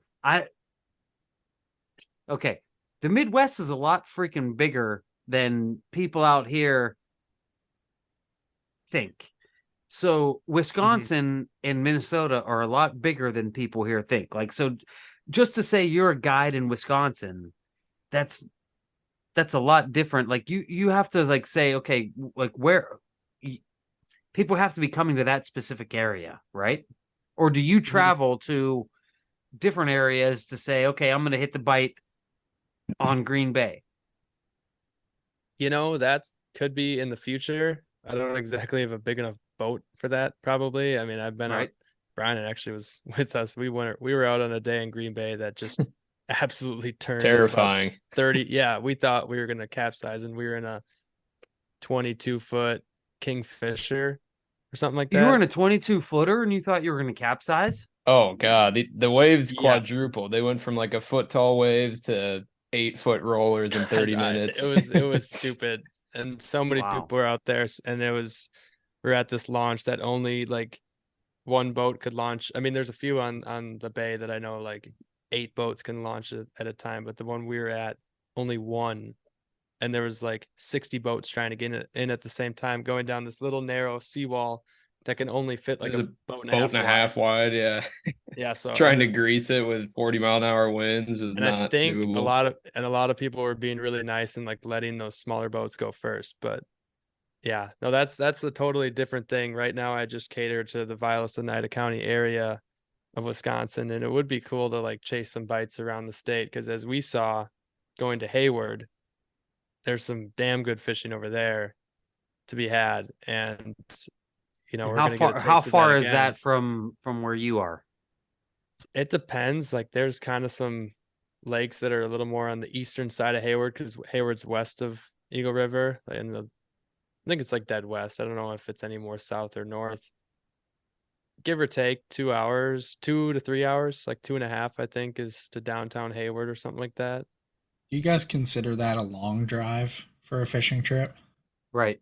Good question. As of right now and what kind of trips we've taken, yes, just because we fish this area a lot. And like, if we're driving to a lake 40 minutes away, that's kind of a long ways, just because we have so many lakes from like that 20 to 35-minute mark that we How fish long- a ton. How long did it take you guys to do the cave run? That's what, 20 hours or something? No, it was, I think, door to door like 12 or 13, but it definitely took longer than that. It was, stops and it sucked going through Chicago, but yeah. It's always fun to go through there at like 90 miles an hour at 2 a.m. Oh yeah, and you got like I don't know, a semi 2 feet to your left and a concrete wall 1.5 feet to your See, don't move. Don't going move. 75. No sudden movements. All good. All good. I was curious about that, the time frame stuff, because we all live in different areas in the country, and like you got some guys like our our correspondent out in Washington State who lives right on the water. He doesn't have to travel very far to get to his boat. And then you got guys like us that have to travel literally 2 to 2.5 hours just to get on a viable musky lake. Now, those lakes are probably our best lakes in the state. So in a way, we're fortunate, because if we lived 5-6 hours the other way, we'd have been, you'd be really hurting. But like, you guys are in like these areas where you've got 100+ lakes an hour. I'm just thinking about the perspective here. Like, what do you guys think travel time? Like, what is an average travel time, or what do you guys think is too far to the point where you're like, feel like you're missing out on fishing time? Right? Because like, we all want to get on the water and get out there. You could be on the water 20 minutes away someplace. Right. What's that? What is that threshold? Like every area is different. But I'm just curious what do you guys ever say, listen, we're gonna go an hour and a half tomorrow morning? Like, get ready. I feel like it could be just like at an hour. Yeah. We haven't really ventured. There's tons of lakes at that hour, like 55 to like an hour 20-minute mark from here, that are just like on my hit list, but we haven't gone because we're like, well, shit, there's that one lake that could be on fire right now, 23 minutes away. Oh, We could man, just hit that's that, amazing. you know, Well, it sounds amazing, but you said that earlier, Yeah. Max, like it's a blessing and a curse, but I mean, anytime you're going to a lake 40 minutes away, you're driving past 3 or 4 that, you know, you might have just fished 4 or 5 days ago and caught a nice fish out of. And yeah, it's a good question because like we definitely battle with that. We're planning a kind of a muskie bender-ish weekend here, the 15th of July that weekend, and we're already talking about different bodies of water we're going to try to hit. I think the goal is to put a really big fish in the boat, but it's like we're struggling with kind of figuring out a game plan because we're like, well, if we drive 45 minutes to this lake this way, it's going to be really hard to get to that other lake we want to fish the other way, and there's a few different lakes in between those that we could also fish. And so yeah, it's just kind of that problem, you know, that good problem. I mean, Yeah. it is a good problem to have. So I don't And- know Well, how to come as a across. guide, you know, if someone wants to book you, like, where do you tell them to fit? Are you saying every morning you're like, all right, I think the bite's going to be better on X lake? Pretty much that's kind of how it started. I have really not told a client which lake we're going to, and pretty much until about the day or 2 days prior, because like they've booked it far in advance and they're like, where are we going? I'm like, I don't know, wherever the bite takes me, you know, like wherever, Right. like if that night before I got to a lake and it moved like 10 fish, that's like an obvious answer. Next day, going there, got all those fish primed and ready. But if the day before just got my butt whooped and then the weather changes, you're like, that lake didn't work. Weather's changing. And then you just got to think about it, you know. And what makes it really tough, which, you know, I know people don't want to put in that 9 to 10 hour, you know, full day that I offer, which, you know, for us and probably you guys as well, when you go musky fishing, you like to put in the hours to get that fish, you know. That you can switch lakes, but with this, you know, like a half day, 4 to 5 hours, it's like you get to that 2 hour mark and you're like Max is saying, and maybe you want to switch lakes, but I'm so damn stubborn sometimes. It's like I'm just waiting for that bite to turn on. Like I know it's gonna happen here, and like there's times that it just straight up doesn't.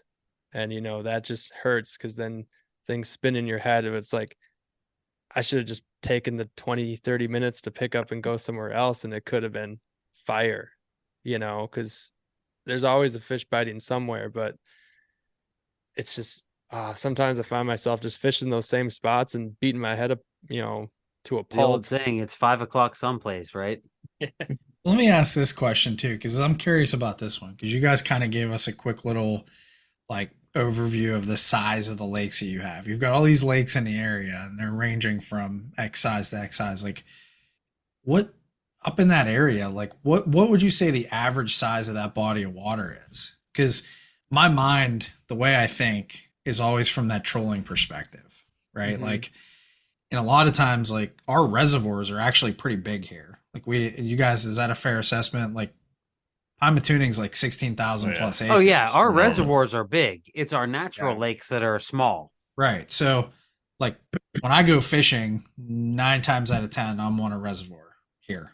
And there's a lot of area. You got to be able to shrink the lakes. But, like, what's the average size there? Like, You gotta say flowage, Ryan. what flowages. That's Down there. am up I there. mistaken? Flowages are Your typically watershed. You got, impoundment. what's your watersheds? We I haven't really dabbled with too many like those little kettle lakes that are like 50 to 100 acres, but typically we're going to lakes that are 150 to 1,000-ish acres, I would say. I mean, there's like a few that are really big here, and when I say really big, I'm talking like 3 to 4,000. I think the biggest is Fence Lake or Trout. If we're not Max, talking Ryan? Hayward, yeah. I Yeah, mean, not Hayward, talking, yeah, yeah. because Chippewa Flowage is I don't know, what is that? 40,000. 40? Yeah, Yeah. something like that. Yeah, it's really big. But no, typically we're just fishing like 200 to 1,000 acre lakes, I would say, on average. Like that's kind of the bread and butter that we've kind of chosen, because some of those really, really big lakes are typically deep, clear, tough to get bites on sunny days, and really low density. And then there's some of these lakes that are 200 to 300 acres, and they're just loaded with them. Dark stained waters usually can get them to bite even on those tough days. And I mean, that's kind of it that we choose between. The crazy part is that like Minnesota, I mean, you drive, I guess, 5 hours west, and northern Minnesota has like what, 4 or 5 lakes that are over 100,000 acres. And then, you know, another 4 or 5 that are 40,000 acres. So Minnesota has way bigger lakes. I mean, northern Wisconsin's just paintball with a bunch of 300-acre lakes, 500-acre lakes. So it's a weird difference. See, this blows my mind here.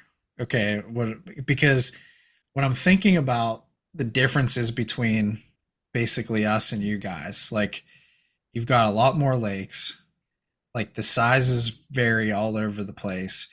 I feel like, and you guys correct me if I'm wrong, like Nick, Tom, Owen, I feel like there's just this super technical aspect to fishing out in like Wisconsin and Minnesota versus like being on a PA reservoir. I feel like they just have so much more structure. Like you guys actually I have feel like like we fish rock kind of like to, we I fish mean, any kind of lake like can vary from rock to soft bottom kind of randomly throughout it, right? Yeah. Are you guys saying like how when you guys are fishing your PA Our lakes- lakes or reservoirs, it's just like vast bowl. areas? Yeah, ours are just like bowls rimmed with weeds Cribs. on the edges. yeah, like we don't Oh. have a lot of internal structure other than cribs and things like, you know, man-made, which Yeah. are, you know, silly. Points and weeds, but maybe it could be too, like we said earlier. I mean, here, like we're trucking to the same not place musky every structure. day. But yeah, but I mean, even then, we're trucking to the same place every day. Like you're talking to the same guys that fish the same places as you every day. Like we get really freaking good at our lakes around here. Whereas But out that's there, it. like they said, they're kind of scattered around. They're spread thin. But I always hear this like the spot. Like the Midwest is all spot on about spot. spots.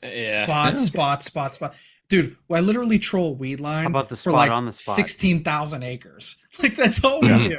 You just Or get look, on a It's weed the line spot, and you big go. spot. Like yeah, why? or here the spot is a roadbed that runs the length Right. of the lake, Like that's the spot. It's a roadbed that's literally freaking a mile long. a mile long. So it's crazy to me that these are all muskies, dude. They're the same fish, but it's so different. Like Wisconsin and Minnesota is so different from Pennsylvania. They're all stupid.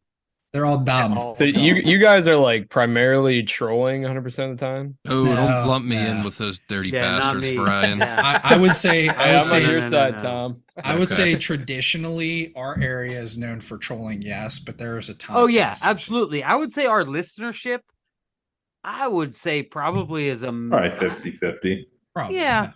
But you know, us personally, I mean, I love to cast. Like if I'm going out there I don't get to fish all day long very often. So if I'm going out there for 2 hours, unless the weather is really bad, where you know I just want to kind of dig through it, like I'm going out there to cast for a couple of hours. Now, when I've gone out and trolled with these guys, because you know these guys in the podcast have really opened my eyes to honestly what you can get done trolling, you know, and just how effective it can really be. And you know, so my boat isn't really set up to do that, so I'm more of a caster. But I mean, we as a podcast, I mean, let's say it's probably about 50-50, you know, because I don't know, Donnie, Ryan, you guys are probably more trolling. I'd say me and Tom are probably a little bit more casting, but Nick, I don't know, you're probably a little more trolling. What do you think? We're gonna catch more fish trolling. See, that's another difference though. Dude, in PA you get 3 rods per guy. Like you're not out there with one Right. rod trolling around. Like It we set changes spreads things, of yeah. like 6. You know, I've been on boats where we've run like 11 or 12 rods. Like it's a whole thing. Like That's insane. That It's would like a be big epic. fan. Like It's a like the porcupine. peacock. Yeah.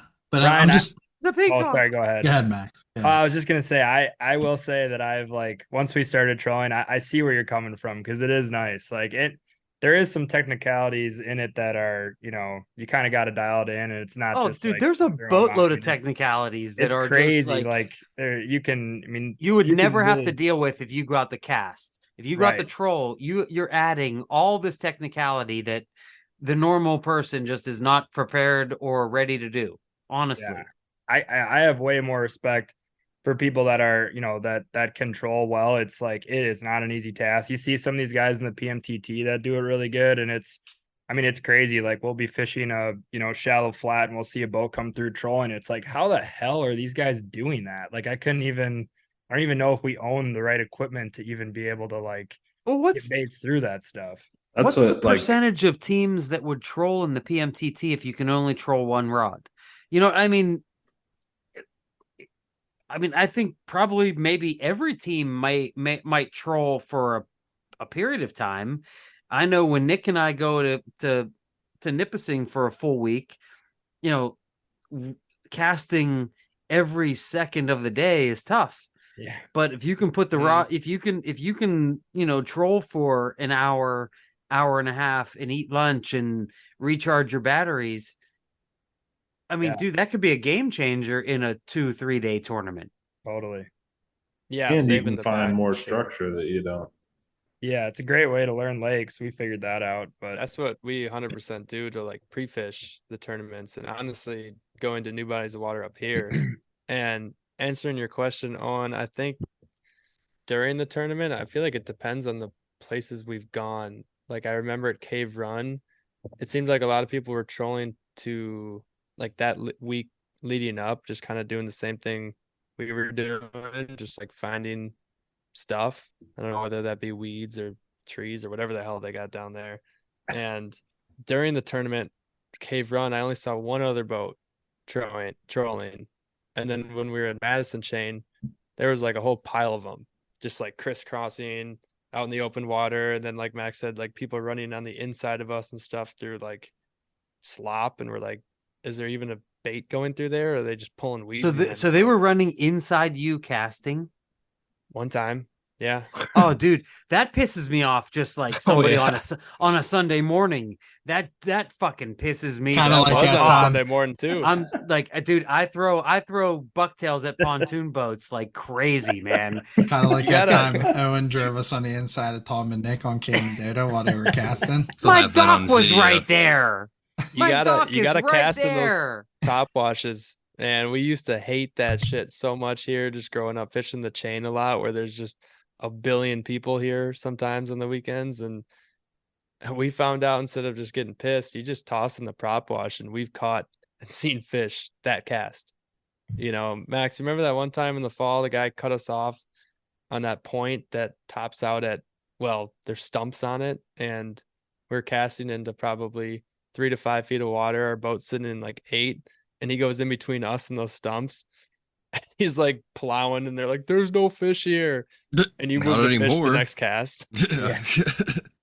That's one. I don't know what it is about prop washes or whatever, but like the one lake I fish a lot is tiny, and there's one old, like, I guess he's not retired, but near retirement age guy that I see out there all the time, and it's like wildly productive. We'll just like glancing passes and pick up a fish off one another. Just Wow, incredible. that's cool. Like crossing swords. Oh yeah. No. We we sword fight. It's not. It's no big deal. Sounds It's about not, right it's for the not gay if they don't trollers. touch. Whoa. That's right. Just to kind of go back, because I kind of took us down a rabbit hole there originally about the differences, but that was kind of my question, is like, what makes it so different? Is it, Nick, you alluded to like structure, right? Like, is that what it is? Is it just the quality of the water? Is it what, like, why is it so different? I guess just like kind of going off of one story, and I wasn't even here, so if Gus or Brian want to touch on this, but like there's a day where I think Brian and Gus were out fishing, and they were on one body of water where they were fishing like a deep clear lake, and they found like kind of a football size field bed of sandgrass, and they were pulling Susie suckers like through the sandgrass, like ripping Susie suckers through the sandgrass. And Brian caught like a really nice mid 40s fish. And then they broke for lunch and went to a different lake. And I think Brian caught another fish on like a number 5's Meps, giant killer. And so there's just like weed edge. so many different like variations in a single lake or lakes that are next to each other that you can fish. Like I just even know on the chain, like, you can fish cribs, you can fish weeds, you can fish rocks, all within like a 20-acre area. It's, some of that stuff's out in the middle of the lake, some of it's pushed up on shore. But then, kind of to add the layer, it's like the lake next door, that might be the deep, clear lake. You're fishing in 25, 30 feet of water over sandgrass, either slow rolling double tens or ripping Susie suckers or mag dogs or tubes or whatever. So it's like you really got to deploy the full arsenal of baits. I think when you're fishing Vilas and Oneida County, a lot of people will kind of just trend towards the throw a bucktail at the shoreline, and that definitely still catches fish. But I think if you want to put more fish in your boat, and Gus has been my savior on this and has really kind of showed me the way. It's like if you kind of change it up and really actually explore the entire lake, there's so much more to offer than just fishing that standard weed edge. And that's something we've really dialed in the past like year and a half. That's helped us definitely. I'm still a believer that there's a muskie under every boat dock. Yeah, Brian loves he's got like bass fishing, bass fisherman at heart. He's a finesse musky fish. Flipping a bulldog between the pontoon. Flipping. A little too finessey for us. When Max and I Don't were fishing in understand. the tournament a couple of weeks ago, it was raining. I threw on a top water, and I don't know if the rain was screwing up my depth perception or something, but all of a sudden I cast it way up, bomb cast like close to shore, ping, right into the back of a pontoon boat, wrapped around the engine. I remember getting that snap. Yeah, They deserve it. didn't get one on that cast, but Yeah, shocker. Whenever whenever I would do that as a kid, I would do it. I'd cast my lure into a tree, and my dad would say, "Owen, if the fish were in the trees, you'd be able to see them." I don't know. know. I think our Nick is known for a bank shot here and Yes, there. there is. Hey, and that's how I got my absolute number one bass topwater, is it was snagged in the dock rope on my brother's boat. There's a running joke with Brian. If like somebody casts either super close to lily pads or a dock or something, like one of those casts where you're like, oh, that should have like wrapped up in that or something. It hits the water, you start reeling, it's quiet, and Brian will be like, have fun with that one. You're gonna get one. No, I love inside jokes on the boat. Oh my god. Like every time Nick makes a cast in Canada and he gets a backlash, what do we say?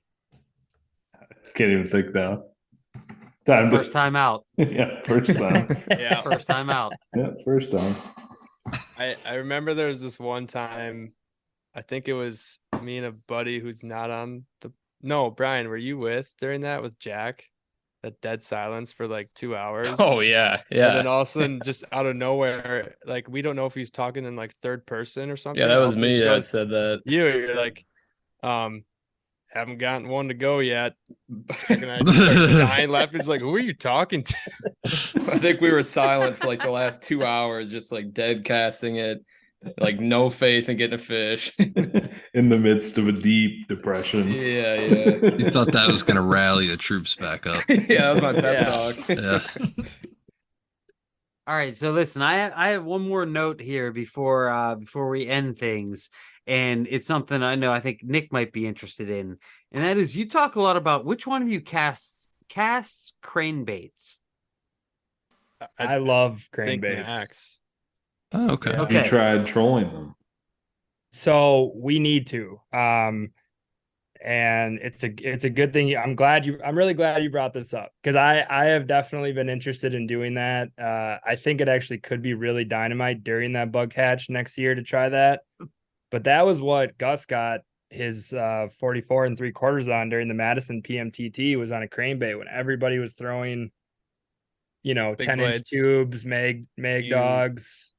everything like that. We knew we needed another fish, and I'm like, it just felt crane baity out, and you just get that feeling deep inside. So- You're just like, let's just twitch some cranes over those weeds. And for whatever reason, man, those muskies just freak out over those baits. Yeah. Nick, am I wrong that I don't think people around here necessarily fish crane baits like that? And I and think, I'm very interested to know I feel like a lot if of you're people. saying you can fish it over weeds. Oh yeah, They're buoyant. I feel like they get used more anywhere as jerk baits Mhm. Really? than anything Oh, because for they're sure. super buoyant. Okay. Like a super shed. Yeah. And his cousin actually is Bill Looney. Yeah, I who know, was the our guy neighbor, Alabama, Yep. at Muskie Oh, yeah. Max. Yeah. The trick to get fish to go on crane lures is you play Country Roads Take Me Home in the boat. Mhm. Noted. Yeah. I actually have a quick question for you guys. I wanted to bring it up. So I was listening to a podcast here a few weeks back. I got to know the story on these like soggy bottom boys or whatever. Oh boy, Because I was literally crying laughing at that episode the American About- Idols. about that they literally just, I couldn't even fathom that they just like walk around with a whole karaoke setup Yep. and just set up Oh, yeah. shop like yeah. anywhere. Wheels. Oh, And not only that, It's but one of them is wild. the president Of our Muskie of our Inc. chapter. chapter. Oh yeah. God. He's our president. So Racking so up. when we have, you got to understand. So Muskie Max weekend here in Pennsylvania is like, it's like fucking Christmas. It's Yeah. it's Mhm. literally Christmas for It's a muskie holiday. fishermen Yeah. and for bait makers and you name it. Yeah. And The what banging comes with bottom. Christmas? But it's friends and family and drinking and Soggy having a Bottom good Boys. time. Oh man! So it comes from the Banging Bottom Outfitters. They've been a guest of ours for a couple of episodes, Yeah. and just really good guys, man. Just like awesome guys. And then, how did that whole thing come up? They might drink some. A little A bit. little bit. And And then a little bit. around One 11 of or them 12 like that. p.m., that karaoke machine on wheels at the hotel usually starts They- rolling around. Yeah. Mhm. So And they like to lobbies enjoy start themselves. closing and lights start turning off and I gotta. hotel desk workers start throwing people out. And If you And guys not want that to we know, don't like to enjoy ourselves, but maybe guys not want- to that extent. if you guys want a really good some insight into what it's like, I'll give you our buddy Cody Fi's phone number. You just call him and talk to him. Mhm. He'll let you know exactly what it's like to hang out with those guys until 4 a.m. yeah, That so was- This is Ryan's tournament partner in Yeah. our local Muskie Inks tournament. On day 2, he just slept in the bottom of the boat. That's right. He's That's dead. right. Because he. Passed Oh it my off. gosh, that's right. Yeah. So I was and they laughing won, so hard. and you won. Yeah. With him, So me you stepping won, on him. and Cody literally slept because All he day. had spent the entire night with the Soggy Bottom Boys. I wasn't gonna tell you guys this, but I'm gonna see Doug next Saturday. uh, I'm gonna be helping him on a trip. Are you? Yeah, for one of from one of our honorary hunks, by the way. well, I forgot the karaoke machine started at camp. That went on the road. It became a road show at some point. Yeah, That started at the Banging Bottom headquarters. that It well, goes everywhere. it goes Yeah. everywhere. They go on tour now. Yes. Yeah. I think they've been Well, politely guys- asked to leave numerous places. So we this past fall, this past spring was the first time we've had what we called, Muskie Hunks Spring Fling, where we've actually invited guys out like you from Wisconsin and Minnesota who haven't fished for all winter long, and you name it. And we asked people to come in here. So I'm just going to go ahead and throw it out there and say, if you guys had any interest in coming in for a spring, you guys throw some muskie, be able to throw some muskie baits way before you can out there in Wisconsin, you let us know. We might be able to make something happen. Hell yeah. That That'd would be awesome. sick. Catch a Groupon for a Spirit airline. You or guys something. got the Uh, invite Yeah, to our- Hunks weekend. Our You winter know, itch is real. We're always this- dying by like February to get out. So Oh, I'm sure, man. Only I so can't many little imagine. crappie you can just take out of the hole and be like, oh, okay, when's muskie season? 'Cause you guys had the guru out there, right? Yeah. Oh, yeah. Yeah, Tyler the came Guru out. came out. The Baddock Boys came out. The Muskie Mayhem Baddock Boys came out and fished for a couple of days. Dave from And- Minnesota. The whole Midwest Yeah, came yeah, out. that's right. Dave from Where were you Minnesota guys? came in. I mean, we had all Remember the kinds of- refrigerator in his truck? Oh yeah. The air conditioner? Sorry. There's some you know- characters in the muskie world, it's awesome. There are, and you know what? There are characters, but then there are also personalities that you kind of get along with and that you don't. Totally. Okay, yeah. and there's a lot of personalities, quite honestly, in this industry that I don't really care to get to know. You know, I Fair. really could give two shits about. And you know, but you guys have listened to the podcast, and I mean I've really listened to it, and I really enjoy it. And I want you guys to, you know, just keep doing what you're doing. I mean, Yep. all you like, I love the PMTT aspect because that is something that we as weekend warriors, it's kind of like our dream, you know, like, oh, let's go fish the PMTT. Well, here's a couple of guys that are younger than us that, you know, are not plugged into the muskie world, so to speak, like that are just going out and doing it. That's you know? a big thing, the age. And that's awesome. You're usually listening to some grumpy old idiot like Right, complaining. bitching about, you know, But it's, about like, cool. everybody, you know, how hard it was to check in, and you know, the hotel this time didn't give a shit that he was a PMTT champion in 1989. Yeah. So it's cool. Yeah, it's refreshing, the Awesome, young voices. Well, I can't thank Yeah. you enough. That's awesome to hear. We've been enjoying the hell out of it, honestly, and having podcasts like, you know, you guys have has helped our addiction grow, you know, exponentially, you know, listening to people like you guys that shoot the shit. And it honestly, and, you know, had a good part in having us start one. 'Cause we're like, you know, why not? You know, these guys are, Hey, if these good at idiots it can do and- it, Yeah, Yeah. no, I mean, not Exactly. Anyone can. He's That's probably how Jags. that Oh, came no. across a little bit, but I just mean, like, you know, it just we see, like, I could tell you guys have fun doing it, so it's like, man, why not just give it a whirl? And yeah, it's been a blast. It's you know, hopefully we'll get a little better at it as the time goes on, because I think You our will. first few episodes were like, what are we doing? We had so many times where we'd break and just be like, well, that sucked. Let's just cut all that. But it's been a lot of fun. It's been cool. it's all about learning, man.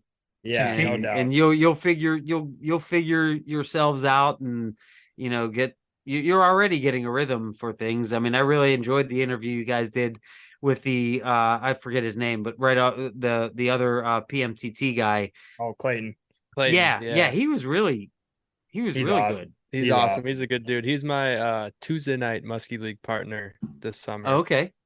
That's such a Yeah. cool Oh, so you know what? concept. That's something I had on my list that I wanted to talk to you guys about, because we don't have anything of the sort here. We No have leagues? nothing, no leagues. That's interesting. Club we, guys? tournaments, but that's not a league. Leagues That's 'cause are we got, awesome. like, Yeah, not Leagues every are- week. We got like 6 musky lakes in PA. Hmm. Yeah.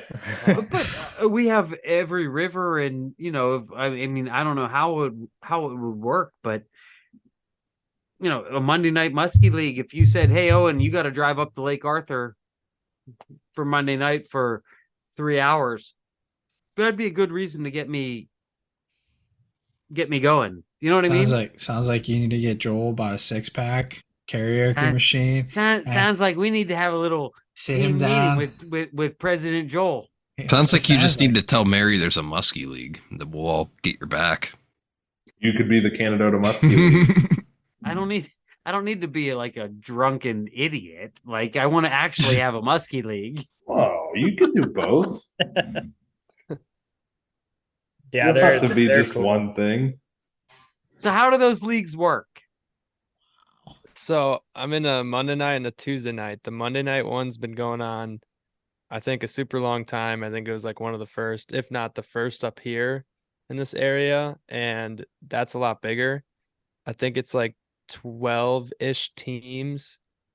Each team's got 3 boats and 2 people per boat. So like 6 people per team. And every Monday night from 4 to 9 p.m., those are the fishing hours. in that league, you can always fish the chain out here, or you have different lake groups. So like, as we were saying with the, the amount of lakes we got up here, they'll just toss like 6 to 8-ish lakes in a lake group. And it's like, okay, you can fish the chain or you can go out here. And then you go fishing for a while. It's pretty laid back with like rules, obviously you catch one, pick on the bump board, pick of you holding it, release it as fast as possible. You go into the designated or sponsored bar that night, and then you just got to register by 10 p.m. An hour after. It gives you time to take the boat out, get there, maybe order some food, buy a couple beers, something like that. And then they just go over how many fish were caught that night. And it's relatively the same thing for Tuesday night, but that's way more laid back. There's only like 6 teams, and it's teams of 2 boats. But that's just kind of the gist of it, to get out and have like a semi-competitive aspect to muskie fishing on Monday nights.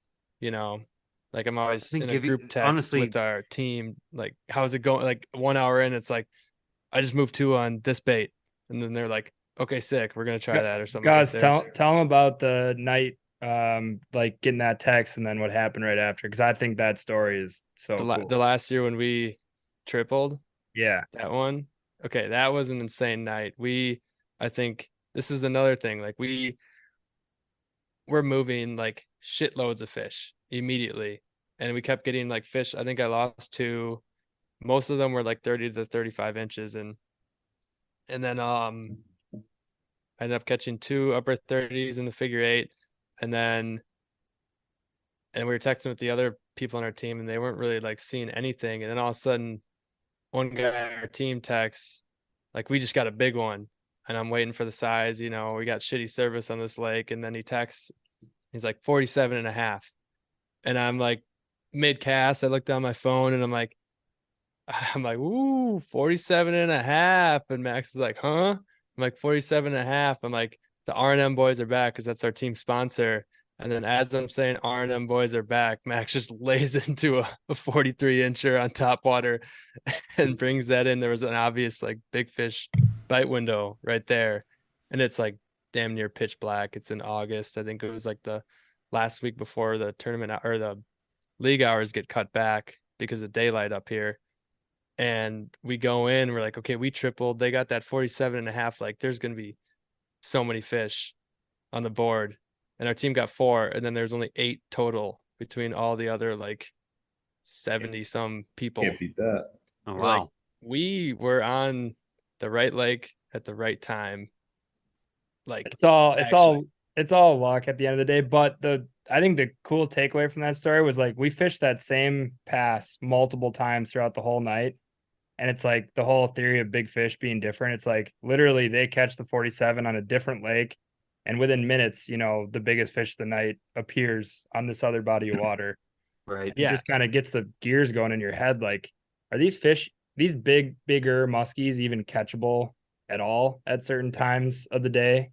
Or they just really only show themselves for small portions of maybe. I have yet to be able to, I guess, test that hypothesis, because just, I guess, on Monday, I think Sunday and Monday were both pink days, according to.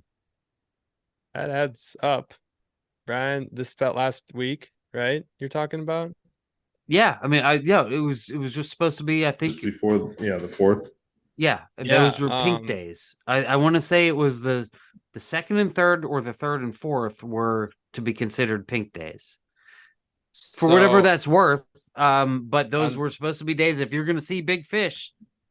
On Sunday, we had we had people up and like a lot of prior obligations. But Brian, you remember we got out for like 3 hours, you, me, and Max. Oh yeah, I remember. And and you got that nice 43 incher and lost 2 others in like a tiny little 30-minute window, and then we had to go. Like, there's that spike, and then Brian left. Max had to do other things, and I decided to go out night fishing solo for just like 2 hours maybe, and then got a low 40s on top water. And I'm like, damn, if we could have fished this entire day, that would have been insane. I think the next day, Monday, yeah, so it's still 4th of July time activities. Only my dad and I were able to get out for like 2 hours at sunset, and it was just like fast and furious. I move a big fish, and then he catches 2 out in the cast. I'm looking at the time. First one was 8:43, and the next one was 8:55, like back to back, basically. And then we had to go because it was getting dark, and we just had to get back for things. Yeah. Well, and it was like Monona and Madison when that one day, it's just the only fish that were caught were big fish. Every fish registered was over 40 inches that day, which is like there's a boat pile of 30 to 35 inches in that lake. You had 200 people throwing baits into the water that day, and the only fish that came out were over 40 inches. It's just like, I don't know.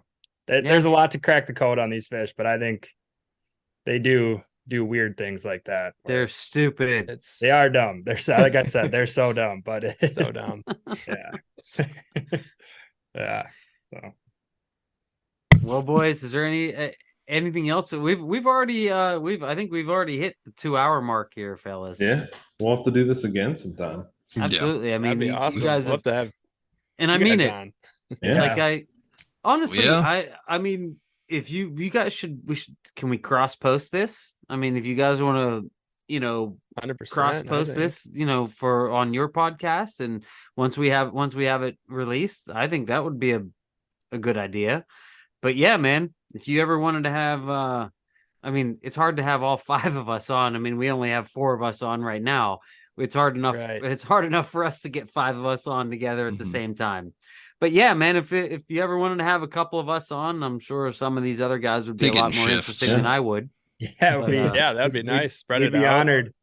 We'd be honored. Whatever That'd you- be awesome. Do a little home and away game. That'd be great. Yeah. Because I Cool. definitely have a million questions I want to ask you guys. Yeah.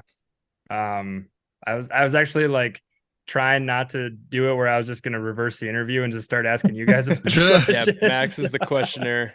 He's good at that. I know how it is. We'll split it casters and trollers. You can have the dirty trollers on, and then me and Owen will Yeah. come on. Me and Tom Yeah. will come on and Yeah. we'll talk casting. We'll really talk fishing. Well, not like these other guys don't cast. Real Yeah. fishing. Yeah. Brian, you better be there for that one. I'll be there for the Well, casters. this has really been enjoyable, guys, and honestly, I mean it when I say that I've enjoyed your podcast, and I will continue to enjoy it. Keep it up. I wish you guys the best of luck in the PMTT and everything else. I mean, you guys just seem like really good guys, and I guess that's really what the Hunks has kind of tried to be about, is just kind of just being regular dudes. Regular dudes musky fishing. Yeah, thank you guys Yeah, so man. much for having us Yeah. on. Yeah. Thank you, Appreciate it a guys. ton. Thank Thanks, you, guys. Awesome opportunity, and I know we've all really enjoyed your podcast as well. Thank you, man. know. Thanks, It's boys. awesome. Yeah. Thanks for giving us some shine tonight, fellas. It means a lot. So thanks. Anytime. Absolutely, guys. All right, boys. Good luck. All right. All right. Catch you on the next one, guys. All See right, ya. fellas. Cheers. See you guys. Later. Take care. I had to shake him on my last case. Big O don't play.